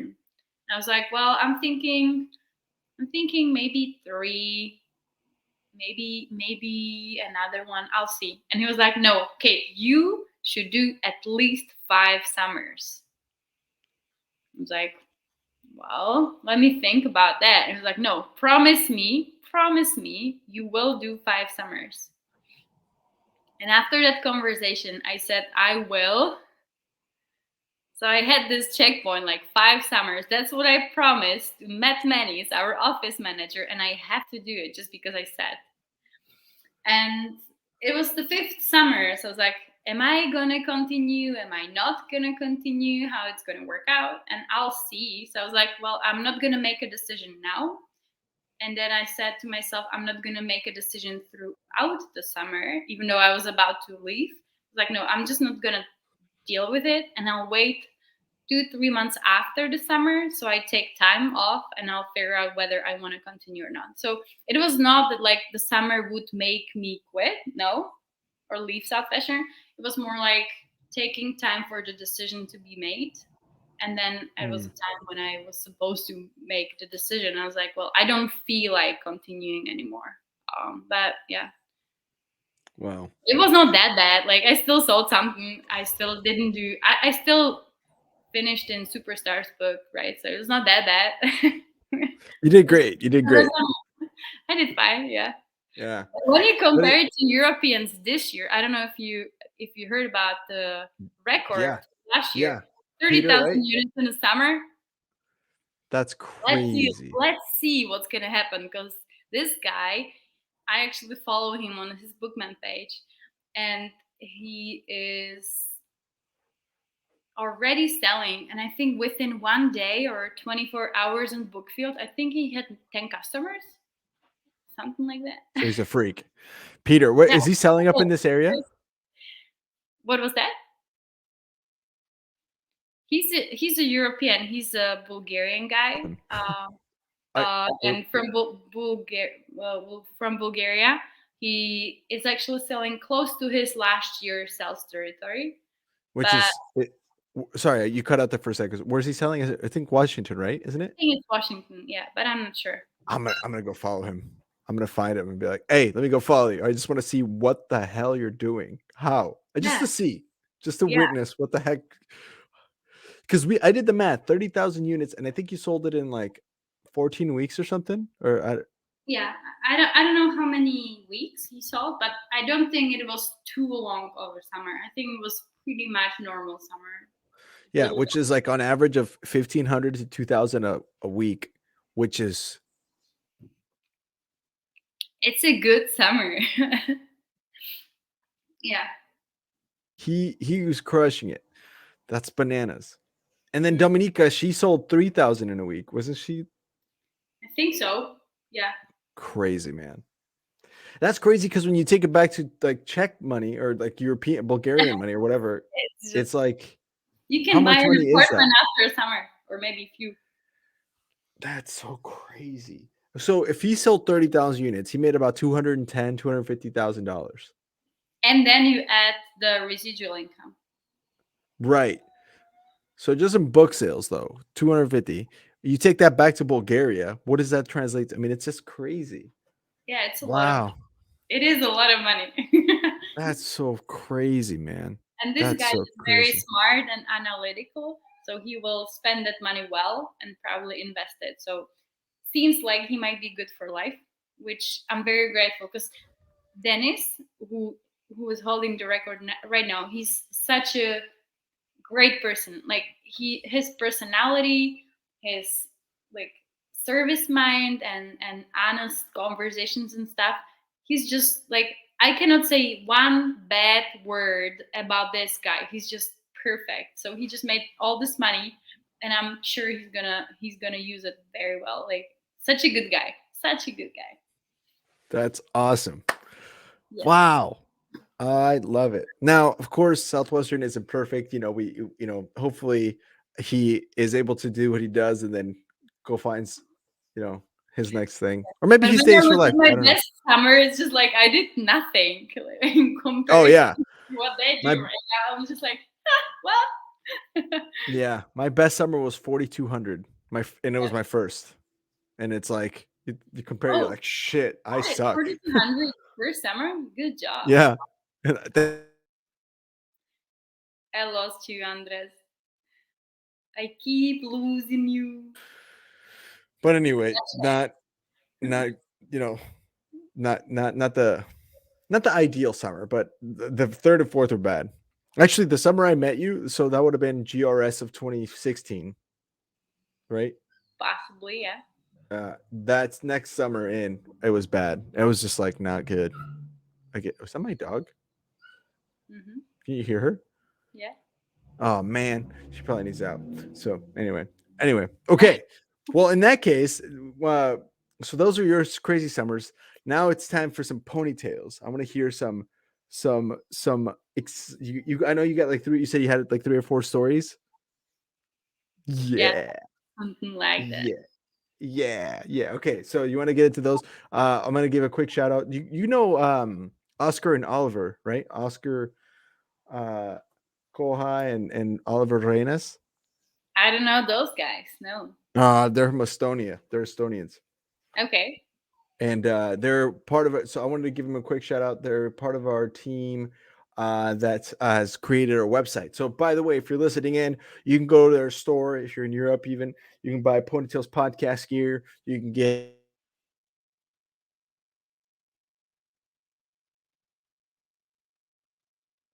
Oh, I cut out. Did I cut out? Yes, you're back. Dang it. Dang it. What is going on? Anyway, you can get some gear. You can get you can go to our store. But if you are in the United States, if you are in Europe and you need your website developed for your business, this could be you, this could be anybody that's listening in. Make sure you reach out to us. We'll put you in touch with these guys. They worked with us really well, and our website looks amazing. Seems like connection's really hard today. EnLight.Energy. Did I cut out again? Yes, you did. Dang it. And again, I think you have to get it fixed. But it's all good. I think I got a separate one, but I don't want to unplug it because then it's going to cut it all out. You know what I'm saying? I know, but you just got out like 4 times in a row. Dang it. Oh no. Wait, hang on a sec. I got an idea. We're gonna hold on a sec. So let me read some interesting facts about Czech Republic. Well, I figured this out. You're gonna be on the screen by yourself, but one sec, I'll figure this out. Okay, sure. So as we spoke with Andres before, we were talking about the Czech Republic, and I get to tell you one thing. On some podcast that I was listening, I think it was with Alicia Hack, he was drinking Pilsner Urquell, which is a beer, and they were discussing where is it from. I have to make a statement that they were wrong. Both of them were wrong. Because Pilsner Urquell is originally from the Czech Republic. And I was actually looking whether Pilsner, and Andres, you should hear that. Okay. Can you hear me? Yes, I can hear you now. I'm back. Is it good? Were we good? Yes. Yes. Okay. You were drinking Pilsner Urquell beer. You remember that? Yes. Is it your favorite beer? I like, we'll just say yes for this. Yeah, I have all good. You were speaking, or you were discussing with Alicia whether it's from somewhere, anywhere. Yeah. Pilsner Urquell is done or made in the Czech Republic only. And I was actually looking whether it can be done anywhere else. And no, only Czech brewery from Pilsen can make Pilsner Urquell. So when you look at my glass, oops. Oh, I love it. You don't see it much, but it says Pilsner. No, I can see it. This is where you drink in the Czech Republic, you know? So send me that glass. No, it's mine. I'm sorry. You have to come visit, and then you might steal it, because each and every single pub that is serving Pilsner would have a glass like this. So you can. But let me continue with beer for one more thing. Yes, keep going. If you look to the countries and the list of countries that drink beer the most, so looking at the beer consumption per capita, Czech Republic is number 1. And usually we would have 140 liters per year per capita. 140 liters. So per year, yeah. So that's, if we divide that by the day, so 365 days divided by 140 liters, that's 2 liters a day. There's people like drinking beer in the morning, in the afternoon, all the time. And that's 2.5 liters a day. Yeah, I don't know if we got it correctly. We might want to do counting again. I'm not in my numbers. 365 divided by 140, right? 365 days divided by 140, right? Isn't that the math? Yeah, 140 liters. Or 140 divided by 365. Oh, that's 0.38. That's 40. That's like half a liter a day. So that's like taking So it's a 2-liter bottle every other day. Of like if you take a 2-liter bottle of Coke instead of Coke, every 2 days you're drinking that much beer. You just get a half-liter beer, like a glass like this, fill it with beer, and you're good. That's And one a if day you of go, those. like if a man would go out, they would drink 8 of those, 6, 7, 8 a night. So that's how we get the number down, you know. It's So if high you want to averages. have the right Pilsner, come to Czech Republic and check it out. You can go Now to I the have to brewery. go. It's cool. Yeah. So that was a few facts before you got back. It seems like your internet got better. Do we Is want it to good move now? on? Yeah. Well, no, hang on. I got some more fun facts about Czech Republic. This is great. Sure. This is a good opportunity to do this. So, Let's do it. so I got 20 top facts about the Czech Republic. Number 1, you might have read, or I don't know if you read these or not, but they rank 7 in the safest country to live in the world, 7th. The country's expat community is huge. You have 535,000 foreign-born residents living in the Czech Republic. Yeah. So if you're listening to this podcast and you want to move somewhere, anywhere, move to the Czech Republic. It's a pretty cool place. I might do that. I might have to do that. It has the most castles in Europe. There are over 2,000 castles and chateaux in the Czech Republic, more than any other country in Europe. Some of the most famous ones are there as well. The Hluboká Castle, Orlik Castle. It's so pretty. Like you have to go visit. Like, amazing. One thing, if you could you show the European map? Yeah. Let me share that. This is sweet. This is my favorite part about this. By the way, coming to visit is actually probably in the cards. Simon was saying that his company might sponsor a Ponytails podcast trip to have us go, or like myself go to Europe and interview Europeans at home, like in person. And so then like we would rent a car and just drive around and crash in people's couches and like do the interviews. So as you come to Brno, let me know. I might go to Brno and you know. You want to zoom out a little bit? So here's Europe. Here's Italy, the boot. And we have UK. We have United Kingdom. If you go all the way in the middle, so going to the Czech Republic, look at how tiny it is. It is that we found this out. It's 30,451 square miles, which is about the size of Maine. For people in the U.S. who need a reference, it's about the size of Maine. Yeah, we're a tiny country. We're a tiny country. But and you are in Brno. I live in Brno, yeah. It's actually very close to Vienna. So if you come to Prague and visit Prague, you'll enjoy a lot of history and a lot of very, very nice views. Then you can take a bus or a train going directly to Brno. It would take 2 hours, maybe a little bit more than that, but about 2 hours, 2.5. Sitting in a train, eating a cake, because they serve cake in train here. And then you get to Brno, and then you can go visit Vienna, very pretty, and you can go visit Bratislava as well, because it's all very close to Brno. It's a very strategic place to live.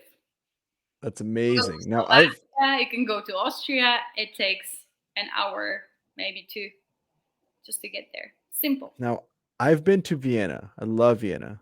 Well, come Beautiful. again. And I have to go to Vienna again and then go, because this is the music capital of the world, yeah? Oh, yeah. And then I got to go to Brno. And then you're from, where's your hometown? Well, you would have to go. There's Pilsen. It's so tiny. Yeah, if you just want to look it up, just type in French that Radhoštěm to Google search. Wait. I think I have it in here from the past. Just look it up. Boom. There it is. Here you go. So it's a tiny one. So this is close to the mountains. So if you like mountains, just go to Frenchstad. You see all the mountains around. It's about 2-hour drive from Brno. Wow. This is where you were from, right here. That's wild. Yeah, it's 11,000 people, a tiny one. You want to see where I'm from? This is how crazy this world is. Typing it in. Right here. Ooh. Those are the streets that I was talking about, you see? Straight streets. Well, this is in Colombia. So I was born. Yeah. It's in this American continent. The whole continent like that. It's wild. So I was born right over here, and I was born somewhere else, but this is my hood. This is my neighborhood right there, Bosque San Carlos. Dang, dude, that's crazy. Isn't that wild? A big one. Well, I Yeah, got to go to Colombia as well. I never really got to other American countries than the United States, so I still have a lot to travel to. yeah, you got to go. I'm in South Bogota. Dang it, look at that. You're from way over here. You're from way over here, right Oh there, yeah, the right there. tiny That tiny one. I'm from this one, and we one. met right here. The world is tiny. And then now I live here, and you sold here. Yes.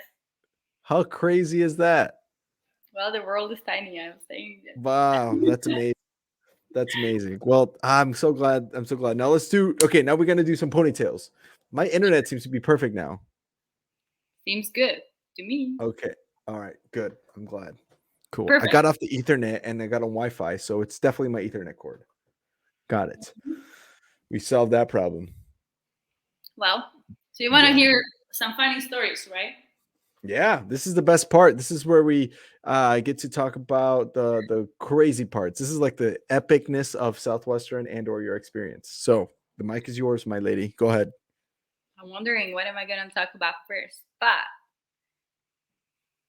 one thing, I was thinking, what was the one of the lessons I got from Southwestern, and one of the lessons I kind of learned throughout my first, second, third, and fourth summer is that everything happens for a reason.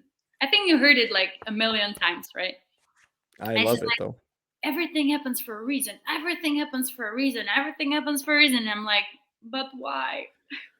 Didn't get it. But it was my second summer, which was my first summer driving because I came to the United States and I bought an old car, which is another funny thing to talk about, but not right now.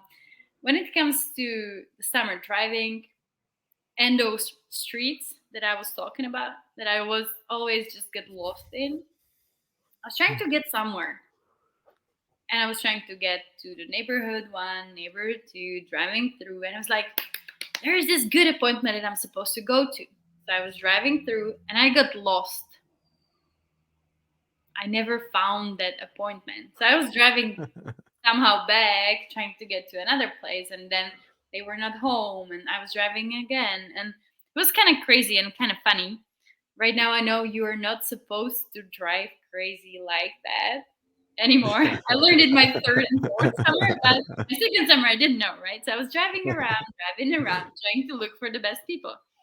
And I would always just get to a different street. And I remember when I would get lost, I would always, when I was lost like really badly, I would always run into one house that I missed when I was trying to do callbacks. And it happened to me like 7 times when I would just get lost and knock to this house, and always for some reason they bought. So I remember like whenever I got lost again, I was like, where is that house? And There's a pony. it worked out perfect. There was always somehow somebody who bought, and I remember like going to this house 11 times. And it was this one house in this neighborhood when I was driving through, and they were like, yeah, come again, come tomorrow, come tomorrow. And they were not home. So I was already in a different neighborhood moving forward and didn't catch them ever again. And for some reason, I was trying to drive around and I would go home already. But my goal for the day was, I don't know, specific amount of customers. Let's do this amount of customers this day or the week. It was Saturday night. And I was driving and driving and driving. And I got lost. And I sat down in the car. I was like, okay, I have my first years. I have to do my stat calls. So I did call them. It's like, oh, it was very bad day. It was very bad. Did you reach your goal? No, I didn't. No, I didn't. So I took all the stats and I was like, well, but I still have this one customer to go. What time is it? It's 10 p.m. it's pretty bad time to go. So I just go to the house. I would get out of the car and be like, no, it's too late. I shouldn't. I would just sit in the car, drive away. I was like, no, I got lost here. So I drove back. I would get off the car again. It's like, I would knock on the door like this, like just This cat scratch. Just cat scratch. I would get back to the car and I would do a third time. And I would go there and knock. And it would be like 10:15 p.m. I was so hesitant because it was too late to go and to knock. I was like, no, this was so crazy. It's 10:15 p.m. I am trying to ring the bell because I was like, no, I'm here. I have to ring the bell. So I did the bell ring. And then somebody get out and was like, what's up? Who are you? What do you need? I was like, hi, it's me, Katie. La la la la la. I did my approach. I was the mom. I was like, you want to come down? She's like, it's too late. Why do you like come here at this late like time? It's just so crazy. I was like, oh, would you mind coming down? And I made her get down, and I sold her the CEA package. So we actually started very, very late, and it was 11:15 p.m. or 11:30 p.m. while we were signing the order. Yeah. And I was going to the car and be like, doo-doo. That, you know how it feels when it's like 9:30, 10, just crazy, and you don't want to It's knock scary. at the door. It's just crazy. Yeah, it is scary. Like, It's yeah, bad because like people could get like that could hurt your PR overall. Like it's scary for just more than one reason. yeah, it's But scary. when you get that one that buys, Yes. But I remember this hesitancy, like sitting in the car, getting off, getting in, getting off, getting in. Oh no, it's too bad. It's too bad. It's too bad. But I made it. It was a very hard sell, but that is a proud moment because you learned to face your fears and you believed in yourself. it was a lot of fears to face at that point. But now I'm thinking like I was really crazy. Like I would never ever come again to somebody's house at 10:15 p.m. and try to sell them something. It's just like it's so silly. Why? Yeah, Silly. it's not a good That move. is one It's not a thing good I was move. talking about in the beginning. Like Southwestern will teach you how to do what you need to do. When you have your goal, you figure it out. That's the part of mentality I was talking about.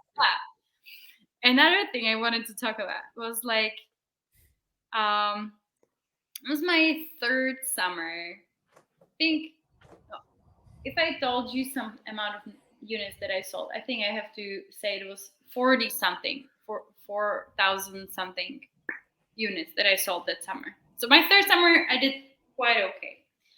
But it was in the middle of summer when my I picked the best roommates because that was the first time. Oh well, I was running an org, had my favorite first years that I was so convinced that they will be top first years. Like, oh, I have my best team. I was moving with them in the host family and stuff like that. It kind of worked out well. But my like number one champion that I was so connected with decided to quit. So like shit. Oh. She was the one that everybody knew will be a first year. She quit. I was like, not good. We kept working. And then another first year, it was actually my birthday again. You know, those special When is days. your birthday? The 16th of July. Okay. So Happy it was birthday ahead of time. So this is the 16th of July. Of July. And it was a Sunday. We had Sunday meeting and it was fine. Sunday meeting, it worked out well. It was at our HQ, so I can have my Sunday chill day as an OL. So I can figure out everything and I can just have a birthday rest. That was the only thing I was aiming for. And it was this Sunday when I was just hanging out, finally sat down after moving everybody, figuring stuff out. Sat down in my backyard and I was like, time to take for myself. Perfect. And then all of a sudden, my other first year that was staying with me and the host son came to me. Kate, do you have a minute?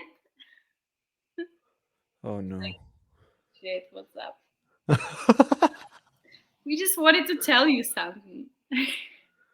Well, I was wondering whether I can just take Fridays off and evenings off so we can hang out together. Because, we somehow got in love together and it would be just so nice. So I would Oh my like to keep God. working for Southwestern. I just would like to have evenings and Saturdays or Fridays off.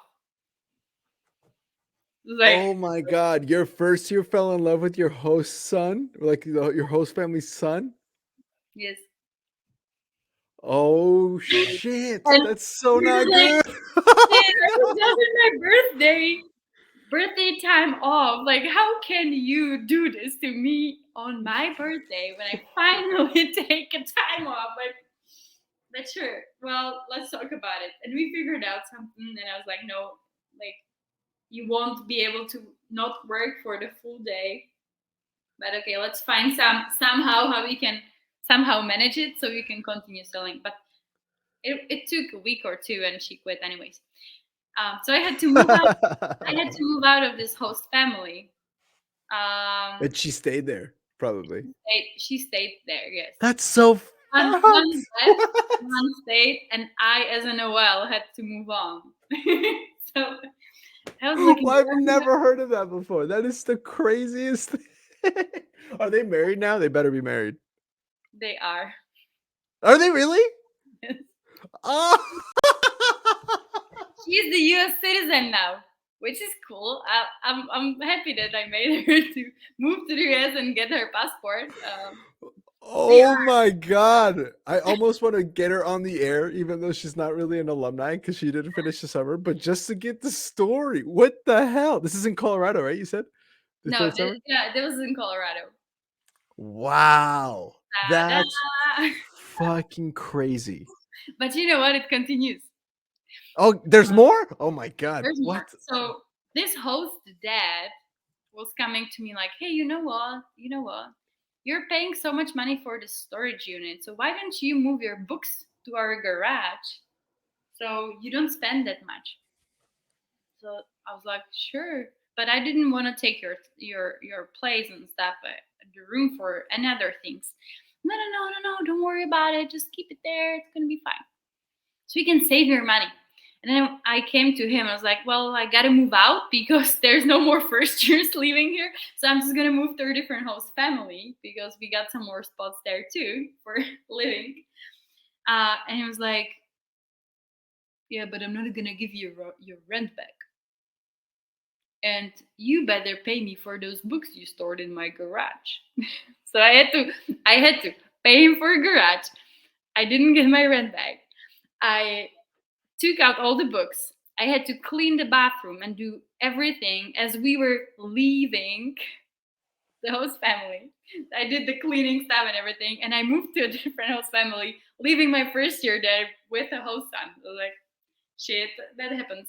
And you know what? Oh my God. As I was cleaning the bathroom and running there and trying to get everything done, I walked out of this house, and in front of the house was a nice park where another 6 first years of this whole summer that quit would sit and have picnic together.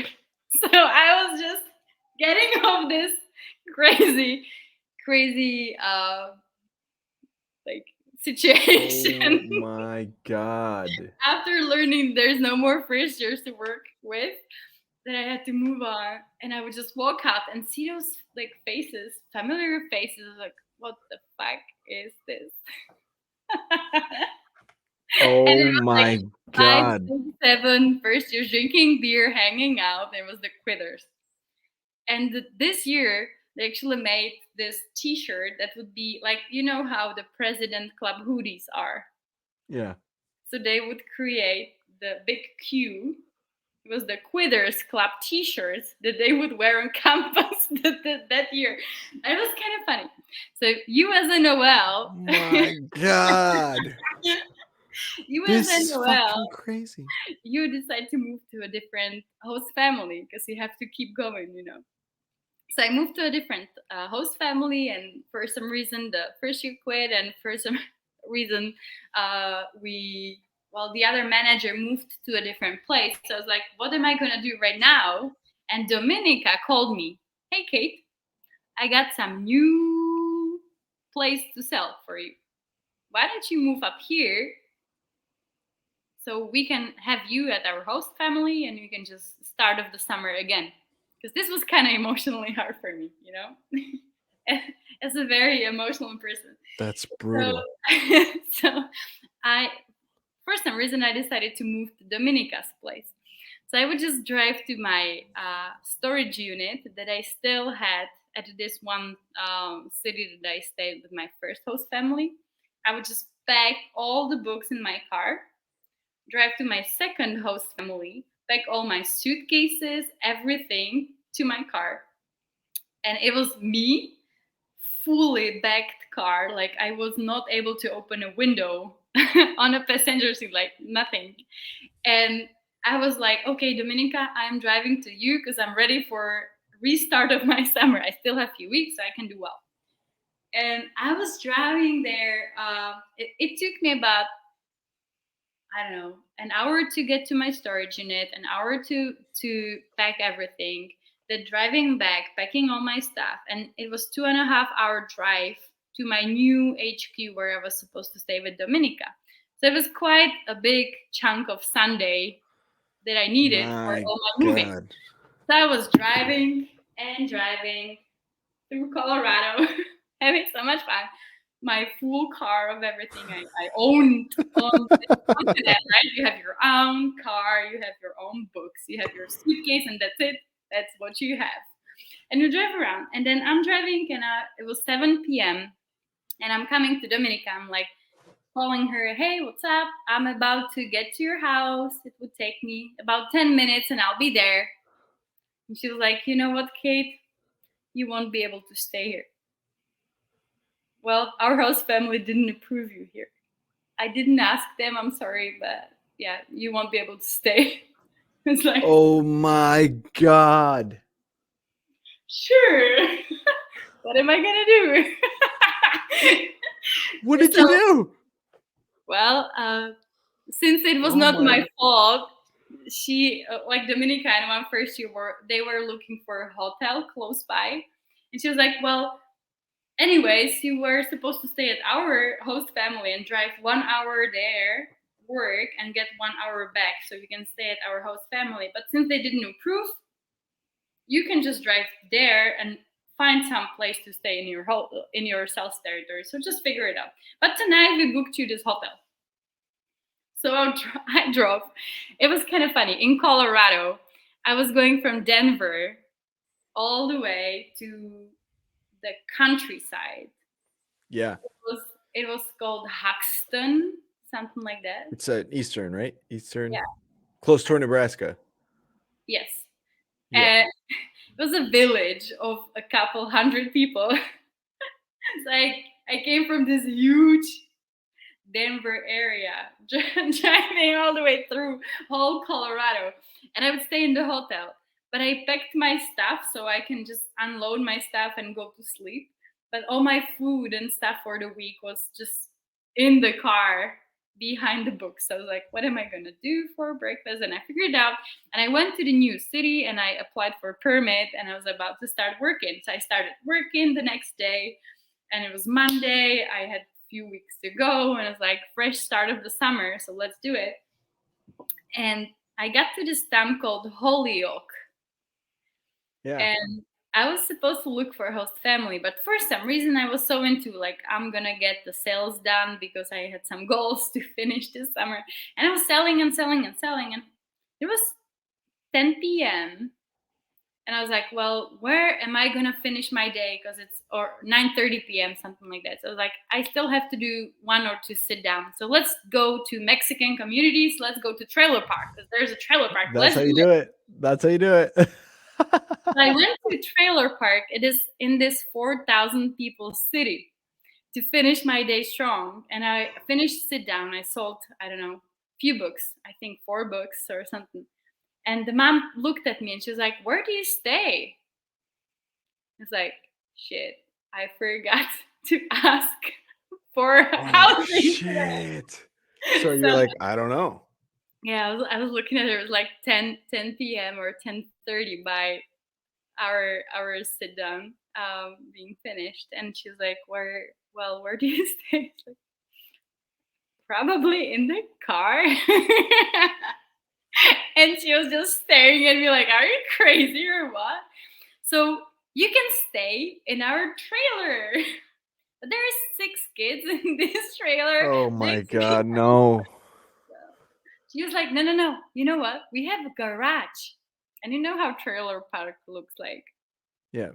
There's this They little don't have a roof. garage. They have a shed.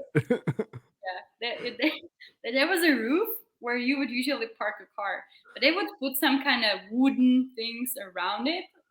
So it was kind of the shed or something. And it was also like a storage unit. So they would have everything they could In there. this little place. But she was like, "Well, you know what? We have a son. He's in college.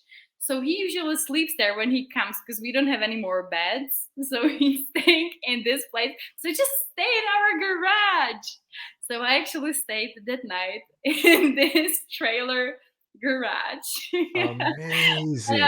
I was just staring at myself. And it was this whole day, like seeing all the fresh juice, getting out of everything, learning that you Shit. don't have a place to stay, so you have to do anything. And no. I actually stayed one at the hotel, and the day after in my new. Yeah, but a crazy 48 hours. Just It was just crazy. kind of funny.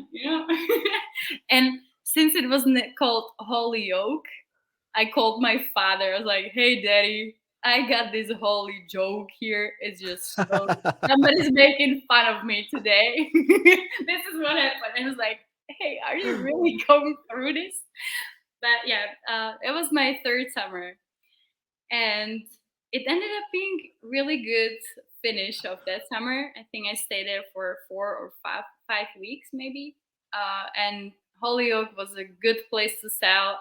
I learned so much about high school. I sold a couple hundred units there. I went to this small village, Haxton, and it ended up that I actually took 2 first years to move to me when I found housing for myself. So I took first year to come and then second one to come because they also needed some kind of restart. So we ended up well, but it was kind of funny. That's Funny story. That's the weirdest thing. That's a crazy, like, holy shit.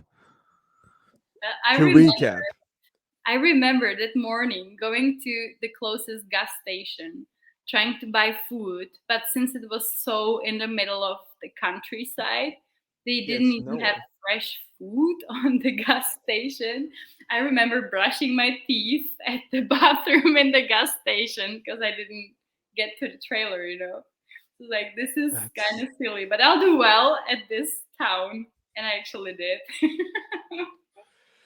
I mean, just to give people an idea, so here's Holyoke. Just You're literally by Nebraska. Like, change you're it 6 to miles from the border of Nebraska, change it maybe. to the other view.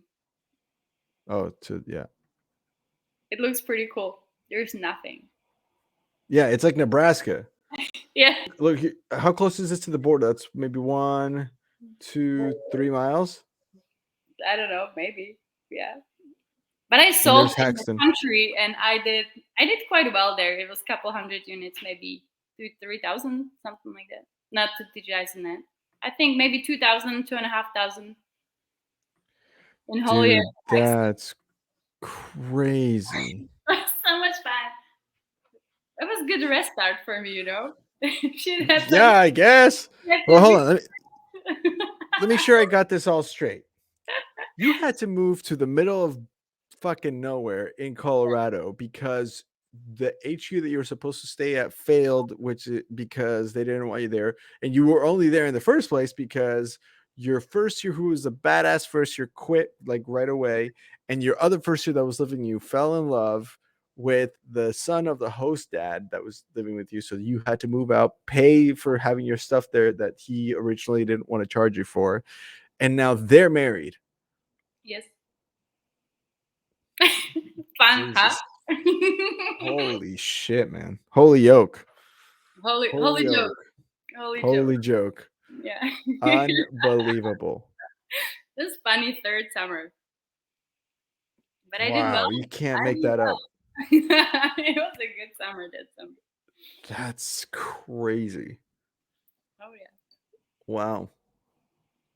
But Damn, I didn't know this. well, I think Wow. most of the people don't. I didn't share it to so many because you don't want to share it to people you're recruiting. It's just No. crazy to Yeah, you say. don't tell them that this can happen. Yeah. Yeah, and if That you have and then you email address, stayed at you don't want them the to know, shed. right? It's just like it happened. But this is the stuff this is the kind of stuff that gets told on this show that people are like, that's what we are here for. That was wild. That's crazy. Yeah, it was funny. It was funny. That's I the remember. Ponytails podcast. But you know what? I was very proud of myself when I was sleeping in that shed in a trailer park, and I was not even taking my like clothes off because I felt like it's so dirty. So I was like sleeping in a jacket with my how is it? Not hoodie, but Hoodie. Like the hoodie yeah, on. it's a hoodie. Yeah. It's like sleeping with my hoodie like that. I just slept throughout the whole night. Like, but I felt so proud of myself because at that point I didn't freak out at all. I was just laughing. It was just so crazy. 48 hours. I was just driving and laughing. What the heck is happening in this moment to me? Yeah, that's But yeah, it was fun. It was fun. wow. I'm proud of you. Well, I'm proud of you. That's amazing. but it's like when you go to job interview and they would ask you for something you went through, you have always some story to say because we went through so many things, you know. But Pick a it's funny. summer. Yeah. Something I went through. Yeah. Yeah. It's like, which do you want my first, second, third, fourth, fifth? I mean, what do you? Yeah, sure. What do you want to know? What do you want to know? Was it more leadership or more sales? What do you want to know? My God. But it's not it. I have a few more if you like. Yeah, hell yeah. If you got more stories, You have energy. that's not the or craziest you one. need more tequila? Yeah. Oh, I can drink some more tequila. All Yeah, right, just hang get on. more Let tequila. me get some more tequila. Do you got wine? Sure. Okay, hang on. I keep All right. refilling. You know how it works. So No, I know how it works. your tequila close by? You do. Good. Oh, can you still hear my dog? Yeah. Oh, poor little girl. Well, 1 second. should I do some more fun facts? Do you want to let her out? Ooh, actually, that's a good idea. Let me go check in and make sure she's okay, and then you do some fun facts. Yeah. Okay, All so right, more go fun for it. facts about Czech Republic. Other than me living here, you know? So, if you would like to look for the largest ancient castle in the world, come to Prague. It's actually the Prague Castle. It's 570 meters long and 128 meters wide. So it's pretty huge complex. So just come check it out. What else? Oh yeah. If you would like to go and look for the third oldest astronomical clock in the world, come to Prague again. Like I should get paid for everybody visiting very soon. But every hour it's mechanical processional of apostles delighters. You know, I should get better in English pronunciation in this sense. I think you're doing pretty good. I think your English is pretty phenomenal. Actually. So, thank you. But did I hear? I was listening. Did I hear that it's like the oldest, the most ancient castle in the world? Yes. That's crazy. Prague again. You know what? I have to go. I have to go to Czech Republic. I have to go to the Czech Republic. Yeah. Somebody that I was or some online account was talking about like the guy had visited like pretty much all of the countries in the world, if not like 99% of them, and he like listed his top 5, and Czech Republic was in his top 5. Well, I remember while selling books, I would ask so many people, and they would always ask where you're from, right? So I would tell them where I'm from. And when I say Czech Republic, so many people would say, I would like to go, or I already had a chance to visit. And it was one of the top destinations ever. So it's just like the statistics. So many people. I have never met anybody who visited Prague and would say that it was not one of the coolest experiences. So now I I don't have live to there. go. I don't live there. I live in Brno, but still, I like to visit visitors in Prague. Now we Now I actually have had to go.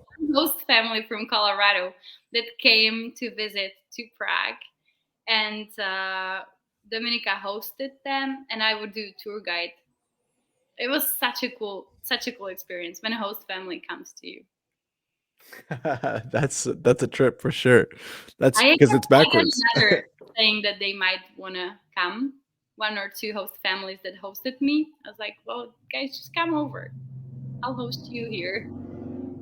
Oh So my I would like to gosh. give back what you give to me. So That's pretty nice of you. You're the nicest. That's one of the things I like about you is you've always been so welcoming, so nice. Now I have to go. I'm going. I'm coming. I'm coming to Bruno. I'm yes. coming to Bruno. I said it right. As you were Brno. speaking about Elevate Wellness, Seth visited Brno too. Oh yeah, did you see him? Sure. We actually So, went to the gym together. oh dang, he's ripped. Yeah, I know. He's Just come. It's cool. yeah, I know. She says he is Jack though. All in all fairness, I'm not gonna ask how you. I mean, you know what? On to the next thing. Story for another time. There's not much things to talk about, but sure. Cheers. Cheers to you. To you too, Andres. And I am so happy that we did this. Okay, so wait, we got more stories. So let's hear it. Let's go. Let's go with the. You're telling me there's a crazier story than what we just heard?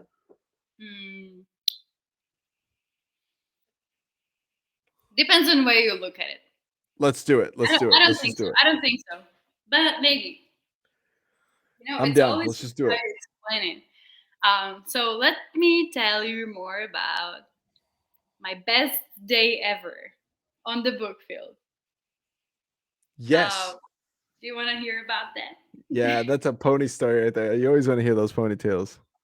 So I was trying to memorize what city or town was it, but I don't remember where. But again, it was some kind of small town in the middle of nowhere, somewhere in Colorado, because I did my 2 summers in Colorado. So it was a small town, and I was not able to find permit around. It was like just like looking around, and it would take a month and a half to get permit in the next town over. So I was like, well, that won't really work because I just have my 2 weeks to finish the summer. So I was looking, what am I gonna do? And there was this like trailer park, where you can spend so much time just hanging out, and usually you sell something. Even if you speak like Spanish, it gets better. So you know how to explain payments, libros para niños, and all that stuff. Look at you. I did full sales That's calls good. in Spanish. I wouldn't be able to do it anymore because I didn't practice since 2019. But I did full cycle covering objections fully in Spanish. But back to what I was talking about, I had this small town where I was supposed to work till the end of the summer because I didn't have any more territory to go. And I was trying to do referrals and work as hard as I could. And sometimes there's good days and sometimes there's bad days. And for some reason, at this point, I didn't really feel well. I felt kind of sick, but I drove to my turf and I was getting in the turf. I was just feeling so sick. I was like, well, I probably wouldn't be able to start the day on time. So let's just drive out of the town, breathe a little bit, Yeah. maybe take a short nap because I have to feel okay to sell, and then I'll get into it. So I drove out of the town, and I was just trying to breathe in, breathe out. And all of a sudden, I felt so sick that I had to vomit somewhere. So I just ran somewhere. I was just not feeling well at all. I would breathe in, breathe out, and get back to my car. And I was like, well, I probably won't be able to drive right in the moment because my body just didn't feel like it. And I would take a nap for like 15 minutes. I would wake up and still feel very, very bad. So I would take another 45-minute nap in my back seat, trying to get okay at least so I can start my day off. And I did. I started my day off, and I was just kind of going in the neighborhood trying to get the houses I missed still. And I would knock and knock and knock. And all of a sudden, I felt sick again. And I felt like I really need to run to the bathroom. But I already knocked on somebody's door. So I really needed a sit down. You know how you really need a sit down? I really need to sit down Yeah. right now. I got to sit down. And I don't know if I sold some. I don't think I sold something. But I got to the bathroom. Felt feeling better and stuff like that. And all of a sudden, I learned that I have a really huge diarrhea, or how it's called. It was like Diarrhea? Diarrhea, yeah. So the shits. I left the house. I was going to another house, and you were like, I really need to sit down. It was such a good motivation. This was my best day in sit downs ever on the book field. Like I got 15, 16, 17, something like that. I always needed to sit down to be sure that if I needed, I was able to. Oh my And somehow, in between of my trouble sit downs, where I was just focused on being at the house, ready to at least talk with someone, somehow I sold one set here, one set there, a set of books here, set of books Oh my God. And I was going through the day, and there was this park event where they would have this little toilets outside of the park Yeah. occasionally. So I used them like a couple times throughout the day, but I still kept my sit downs and stuff like that.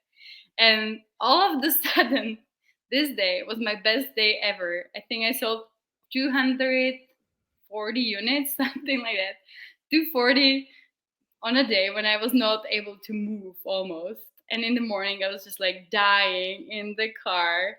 But I remember during my second or third summer, Dominika was coaching us on like how to get productive. When you're sick, the only way you can get better is to sell more books. That was the coaching we got.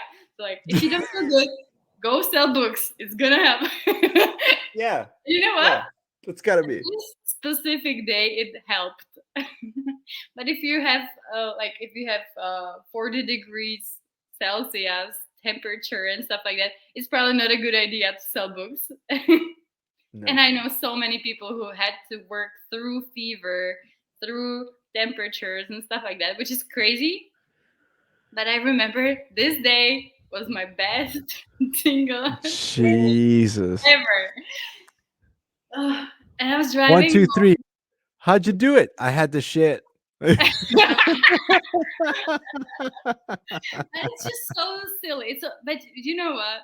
I didn't say to any I felt so bad about it, so I didn't even say to somebody.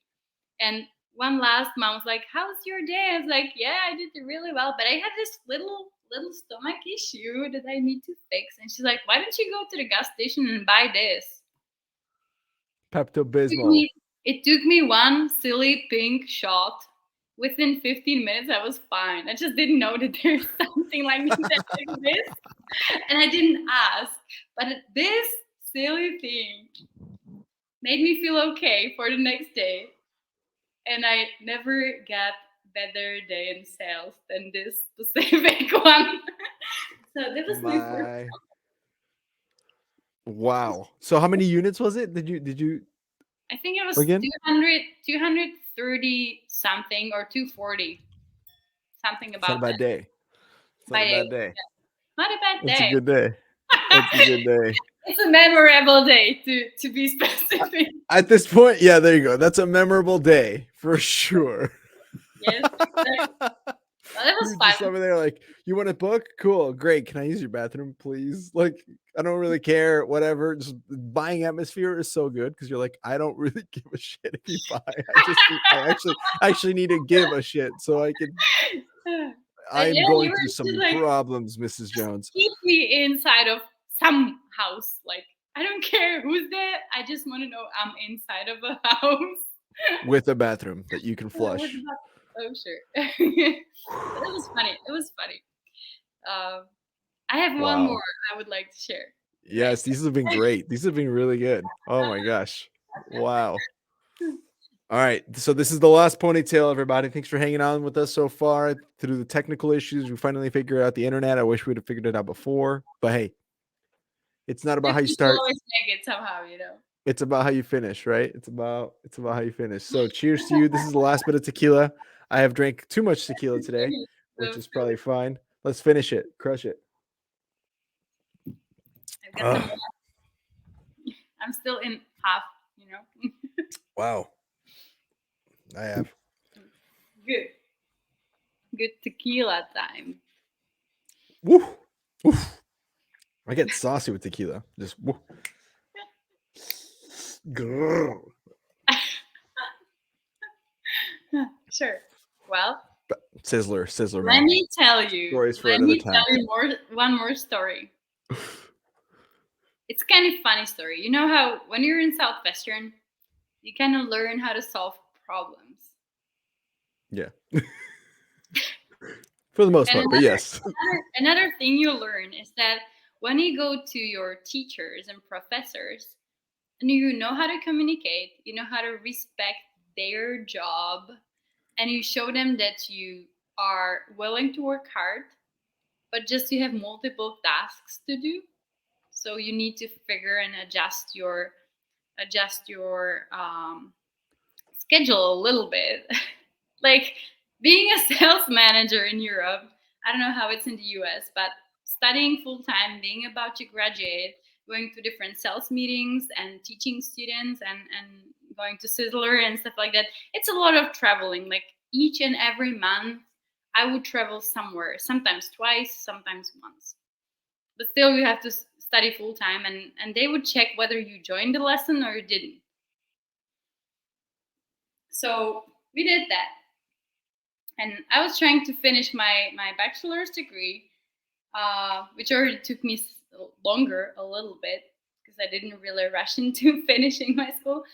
But I was about to finish, and all of a sudden during summer, I learned that I have to take one more class. They're not gonna open it. Like it was supposed to be open, but this year they made a change, and it won't be open in this specific semester. So like, how come? No, it has to be open because I have to graduate and I have all my plans and summers and stuff like that planned for this being finished. And I came to this guy, the one that was responsible for the subject, and he was like, "Well, no, it's not gonna work." I was like, "No, no, no, it has to work." Somehow I made it through, and he was like, "Okay, so we will open this subject if you will find 10 other students or 10 students in total that will study it." So I was trying to get referrals to anybody who didn't finish it yet, just looking for them and didn't find them. I was just looking and I got 3. I was like going to this guy and I was like, "No, I don't have that, but I have to have it open because I have to graduate. I already am paying for college more than I should. I have to graduate this year."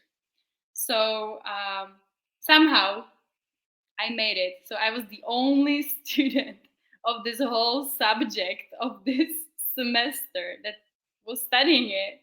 So I made it, and I was going through the exam period, and I was the only one taking it and stuff like that. So I got it. I got I think it was E, which is still okay, a little better than F. I had to make it. So I kind of went through it. It's like, yes. And he was like, well, if I wouldn't know you, you wouldn't make it. But since I know you, you will. So that's how I finished my last exam. And then the state exam came in, you know? And Yeah. then it's that time of the year when you have Sizzler. So Oh, it's like shh. Sizzler, state exam, Sizzler, state exam, Sizzler, state exam. Well, I'll take both at the same time. So I decided to go to Sizzler. And since I didn't have time to study for my state exam more, I decided that I will study on my Sizzler trip so I can graduate my university. That's a That's good, so good. fun. No, I already did 4 summers or three, I don't know. 4 summers. I knew how to do it. I just did well in sales and I was about to graduate somehow. And I went to Sizzler and I had a plan. So we have this schedule for Sizzler: party night, a topic night, dinner, something, right? So I would just look at the schedule and pick 2 nights that I would not study, and I would make a plan for the rest of the Sizzler to study.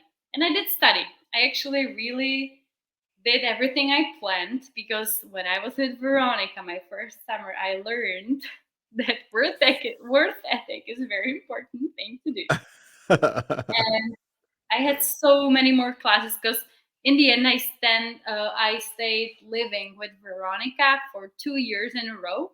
So I learned so much from her that she doesn't even know, and was the most influential person in my life at the end. Dominica when it comes to recruiting me for Southwestern, and Veronica when it comes to personal experience with someone. So I got this good package, Veronica, Dominica, and I learned so much. So when I went to Sizzler, I was so disciplined. So I was willing to study, and I really did, except for one little problem. And that's when you're in Egypt and it's January or February. It's kind of cold in there.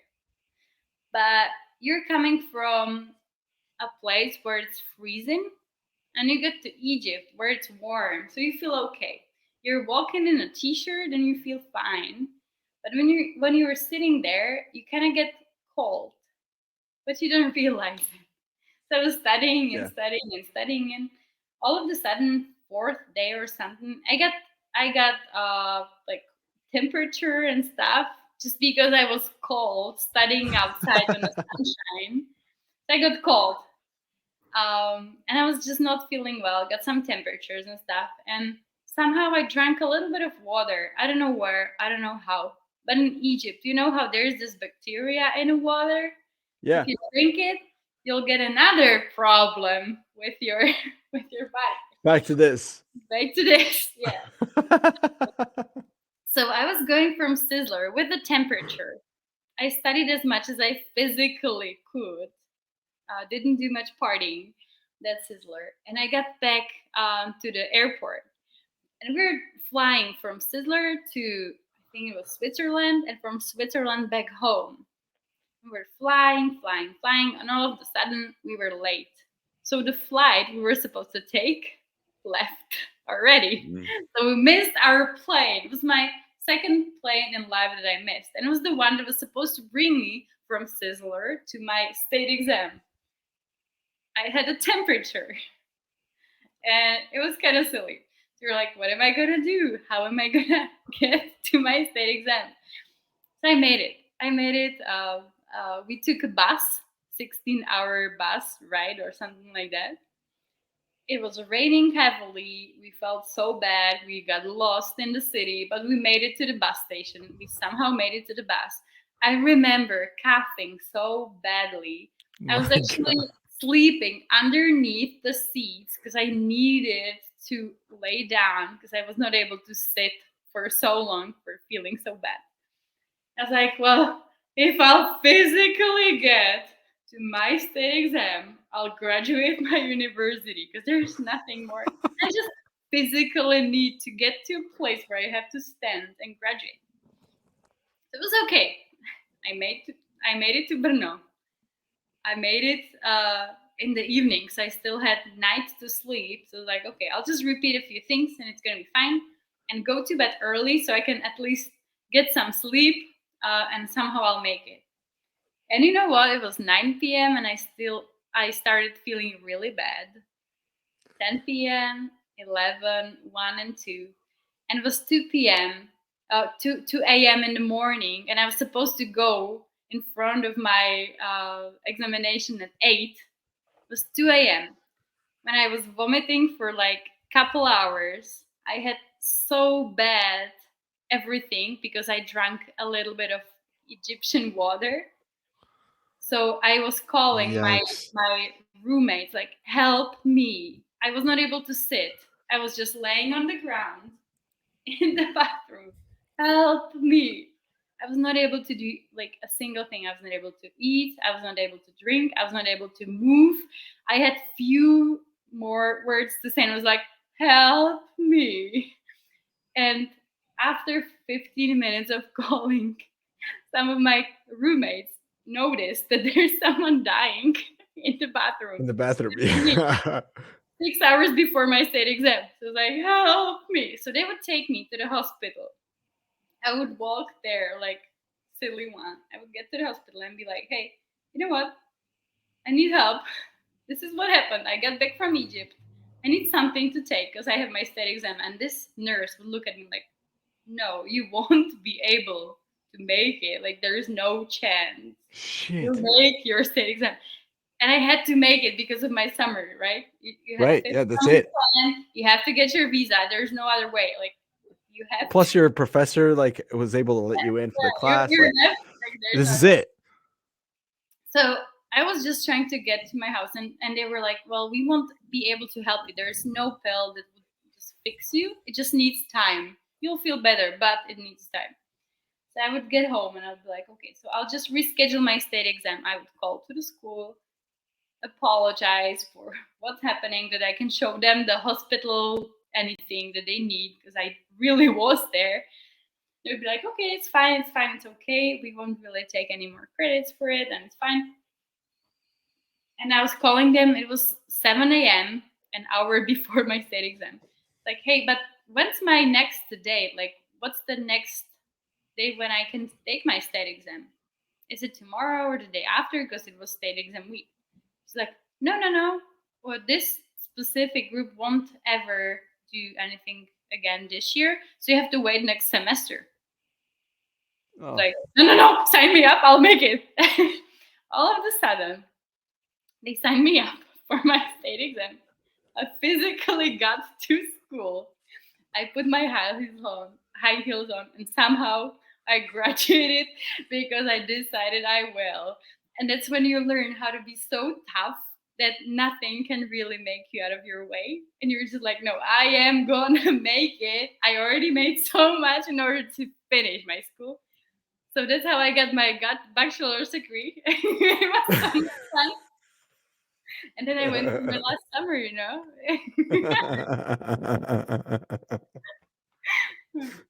Wow. Just a is. lot of diarrhea. That's how you make it. It's just Yeah, that's my best everything. No, it was just 2 days. 2 days only, nothing more.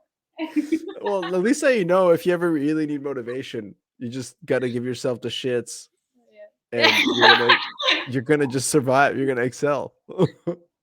It's silly, but it's true. Hey, everybody's got a thing, everybody's got their own motivation. When you have to, you have to. It's just like there's no other choice. And when you give yourself some high goals, you still have to make them anyway. Yeah. No. Despite all the shit. Despite all of the shit.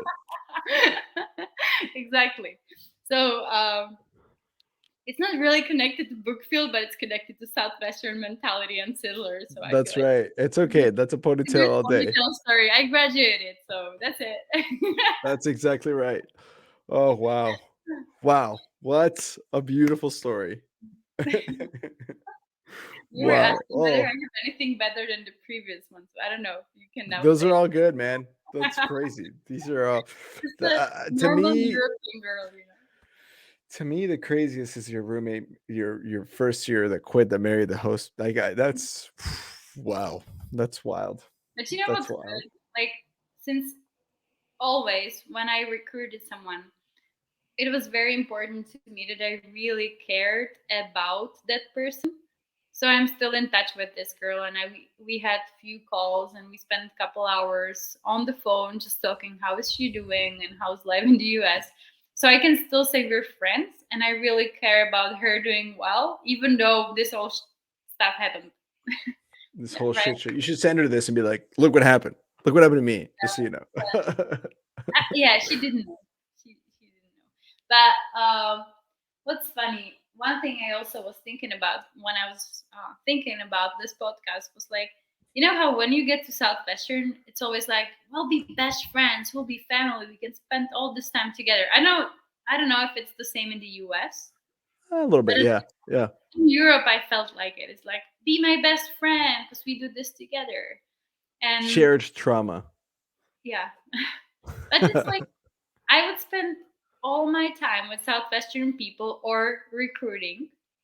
So I felt like it's normal. And also, we did Southwestern HQs here. So for, I think, 4 years, 4 years in a row, I lived with Southwestern people. It's just like 100% Southwestern everywhere, like school, friendships, living, right? Yeah. Um, and you get all this in, and then I felt like Southwestern will bring me all those lifelong friends, and it's all going to work out. And once you leave, everybody will care. And then all of a sudden, you learn that no, it's No, they don't. a business. Yes. So You once were you there start, to make working, money. you don't care. Uh, some of them do, but not Hmm. all of them. And Oh, oh, oof. Yeah, yes, yes. I like somehow now we made it that I have few friends that we either lived with or worked with. I still kept Veronica as one of my best friends, if not one of them, like maybe the best friend still. So we would hang out together quite often. I still have multiple people that are still my best friends. But when it comes to those other relationships of people that are trying to be like, oh wow, you're so cool, wow, let's stay friends.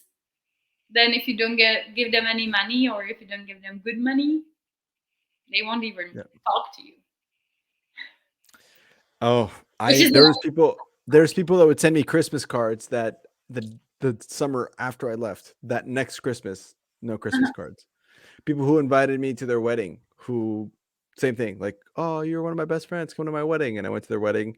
It was all good. Then the minute after I left Southwestern, not a word, not a peep, nothing. I understand. I yeah, understand. And it's not their fault, and it's okay. Like you just just weren't it aware is. of that's how it was. You know, it's until later that you're like, oh, I see. I used to make you money, and so now, and so you cared, but now I don't make you money, and you don't care, and it's okay. It's fine. I just didn't know that it was like that. Like I didn't know Yeah, we I were. thought I you're didn't. friends too, but Yeah, yeah, yeah, we're not. Okay, yeah. I understood. Then I don't plan any more time for you. It's okay. Just It's cool. It's yeah. See ya. Like I don't. part of Good it. luck. Good luck, and I wish you the best. I hope you're good. But see ya. Yeah. But I get to say one thing to that. Since I left Southwestern, it's going to be 3 years now. And 2 weeks ago, we actually had a European wedding of Southwestern people when Emil Tsvetkov was Emil. married with Marie. And they started, Yeah. I remember on Sizzler, it was always like Emil, this, how is it? The sleaze a word when you're trying to get someone so hard. Uh, Yeah. we were so sleazy at the end. Emil won it each and every single night while trying to get married a few Sizzlers ago. And it's kind of funny to see how their relationship developed so much and so well. And I was really proud to be on their wedding. It was the prettiest wedding of all. Like really, it was princess. She was the prettiest ever. Like mwah, golden. Like the wedding was number one in life, and I don't expect anything better than this one. And even though I left Southwestern so many summers ago or years ago, I was still invited, and I know they meant it. So this is a good exception. And there were multiple Yeah. people who are already out of Southwestern still invited. And I know that there's exceptions, and I have to speak about them. And they were Yeah. perfect. No, you're right. There's still And I people I wish them still all keep the in best in touch their with. life, for sure. Yeah. There's still people I still Some keep in touch examples, with. yes, there's a few like that. No, I understand. No, you're right. It's not everybody. It's just it's just some people that the ones that are, you're like, ah, but then the ones that aren't, you're like, great, this is awesome. Because at the same time, a lot of people that I knew that sold books have been super supportive of the show, for example. And they've been on the show, they've really helped out, they promoted it, and they've helped, and then they've been super cool. So yeah, there is a little bit of both. It's just sad for the ones that aren't that way, and you wish that it was like that, but it But is. yeah, It is what it is. Business, baby. Let's just show business. I learned. But you know what? It's kind of funny because when I'm now in a business, sometimes I'm like, okay, let's just make a good relationship with each and every single business partner we have. And I can say now, like, we are doing really well at this. Even though our business partners would have some kind of disagreements in between each other and multiple companies, multiple people in different management positions, each and every single one of them would kept would keep a good relationship with our company, which kind of makes me feel good. Um, so the relationship works, and I don't know how I got into it now, but somehow It worked out. I was looking at you just switching your mic off. Yeah, sorry, I muted And because my on, dog's barking. and looking I'm at the sorry. dog barking. The So I was dog's like barking. thinking about that, and I lost Wow. my thought. No, that's beautiful. What was it? Well, the hold on. Think on this. I gotta make sure she's okay. I don't think she's okay. She's not. Do you Barking hear a lot. that? That's wild. Is there someone? Seems I like don't somebody's know. knocking at your door. No, usually they're not barkers, so I don't know. Maybe someone broke into my house. I'm about to get murdered. What if this happens on the air? You witness this. No.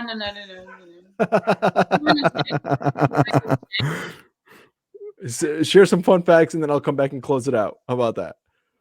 Let's do that. Okay. You want? Yeah, some quick two more fun facts. I'll come back. We'll wrap it up. Okay. So as I'm looking at it, sure. Fun fact is that Johann Gregor Mendel was born in the Czech Republic. And Mendel set the groundwork for genetics and inheritance principles still studied in biology classes around the world today. And that's where I go, Mendel University. Also, if you know the word robot, it was created by the Czech artist Josef Čapek. So robot comes from Czech too. At least the word. Like this? The word, yes. Oh, all right. Not the dance move. Oh my gosh, she's still barking.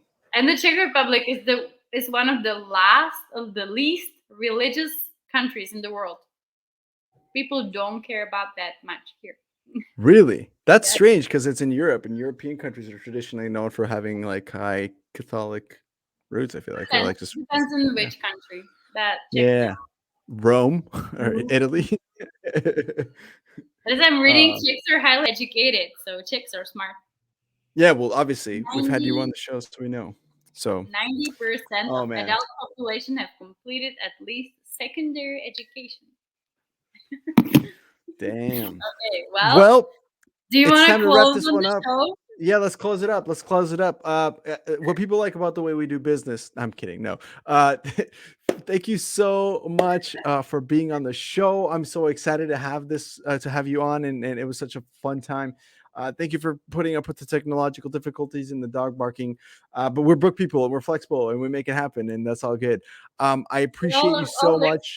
So much that this doesn't really matter. It doesn't matter. Yeah, after everything you've been through, that's ain't shit, right? As long as you didn't have to take a shit this whole time, as long as you didn't have diarrhea, that would have been the best. Is if you had to had a diarrhea the whole time. No. I think I spoke about this problem too much, and now everybody will connect this with my name. That's not good. No, they should connect it with a smart, independent business owner. That's what it is. You are a badass. And also a good sales consultant that helps people how to run their businesses and sales. Just because, you know what I learned? in Czech Republic, people do not know how to sell, and they need Yeah. me and my business to help them out because there's no business planning, sales planning, KPIs None of it. that are working, sales trainings, sales structures, and stuff like that. And there is much more than IDA sales that we learned in Southwestern. There's Yeah. much more ways how to sell that everybody can learn. So if you want to learn, let me know. We're Yeah, I was very gonna good say we'll have the link to how people can reach you at on okay. the description. So if you listen in and you got this far, just click below. There's gonna be a link. Just send it to me. We'll add it to the description. Apple Podcast, Spotify, and YouTube all are going to have that link below. So just make sure you guys click there and we will make sure we promote that for sure so people can reach out to you. Oh my gosh, thank you so much. This has been the Ponytails Podcast. My name is Andres. We'll catch you guys on the next one. This has been just another episode of our series of European guests that we have for June. So thank you so much. Kateřina Drnovská. Exactly. Well, Did I thank you get very it? much, Andres, for inviting me. I'm glad we had some fun time and fun talk. It was a cool Heck time. yeah. Good Heck tequila, good yeah, wine. wine. And I'll see you in Brno. See me in Brno. Are In you Brno. coming, really? I'll come. Yeah? Do you mean it? Yeah, I'll come. You know, when I'm going. I say something, I already Same. know it's gonna happen. When you Same. say, it's gonna happen. Same. That's exactly right. I'm a man of my word. I'll be there. Well, see you then soon. And we'll can see have you. more Pilsner or Quaff together. Hell yeah. I love Hell it. yeah. I love it. And talk See you, about everybody. because I know all that. Yes. Not I all love that. it. I still have so much to learn, to be honest, but sure. Well, thank you. Have a It's good all night. good. Yeah, it's all good. Thank you.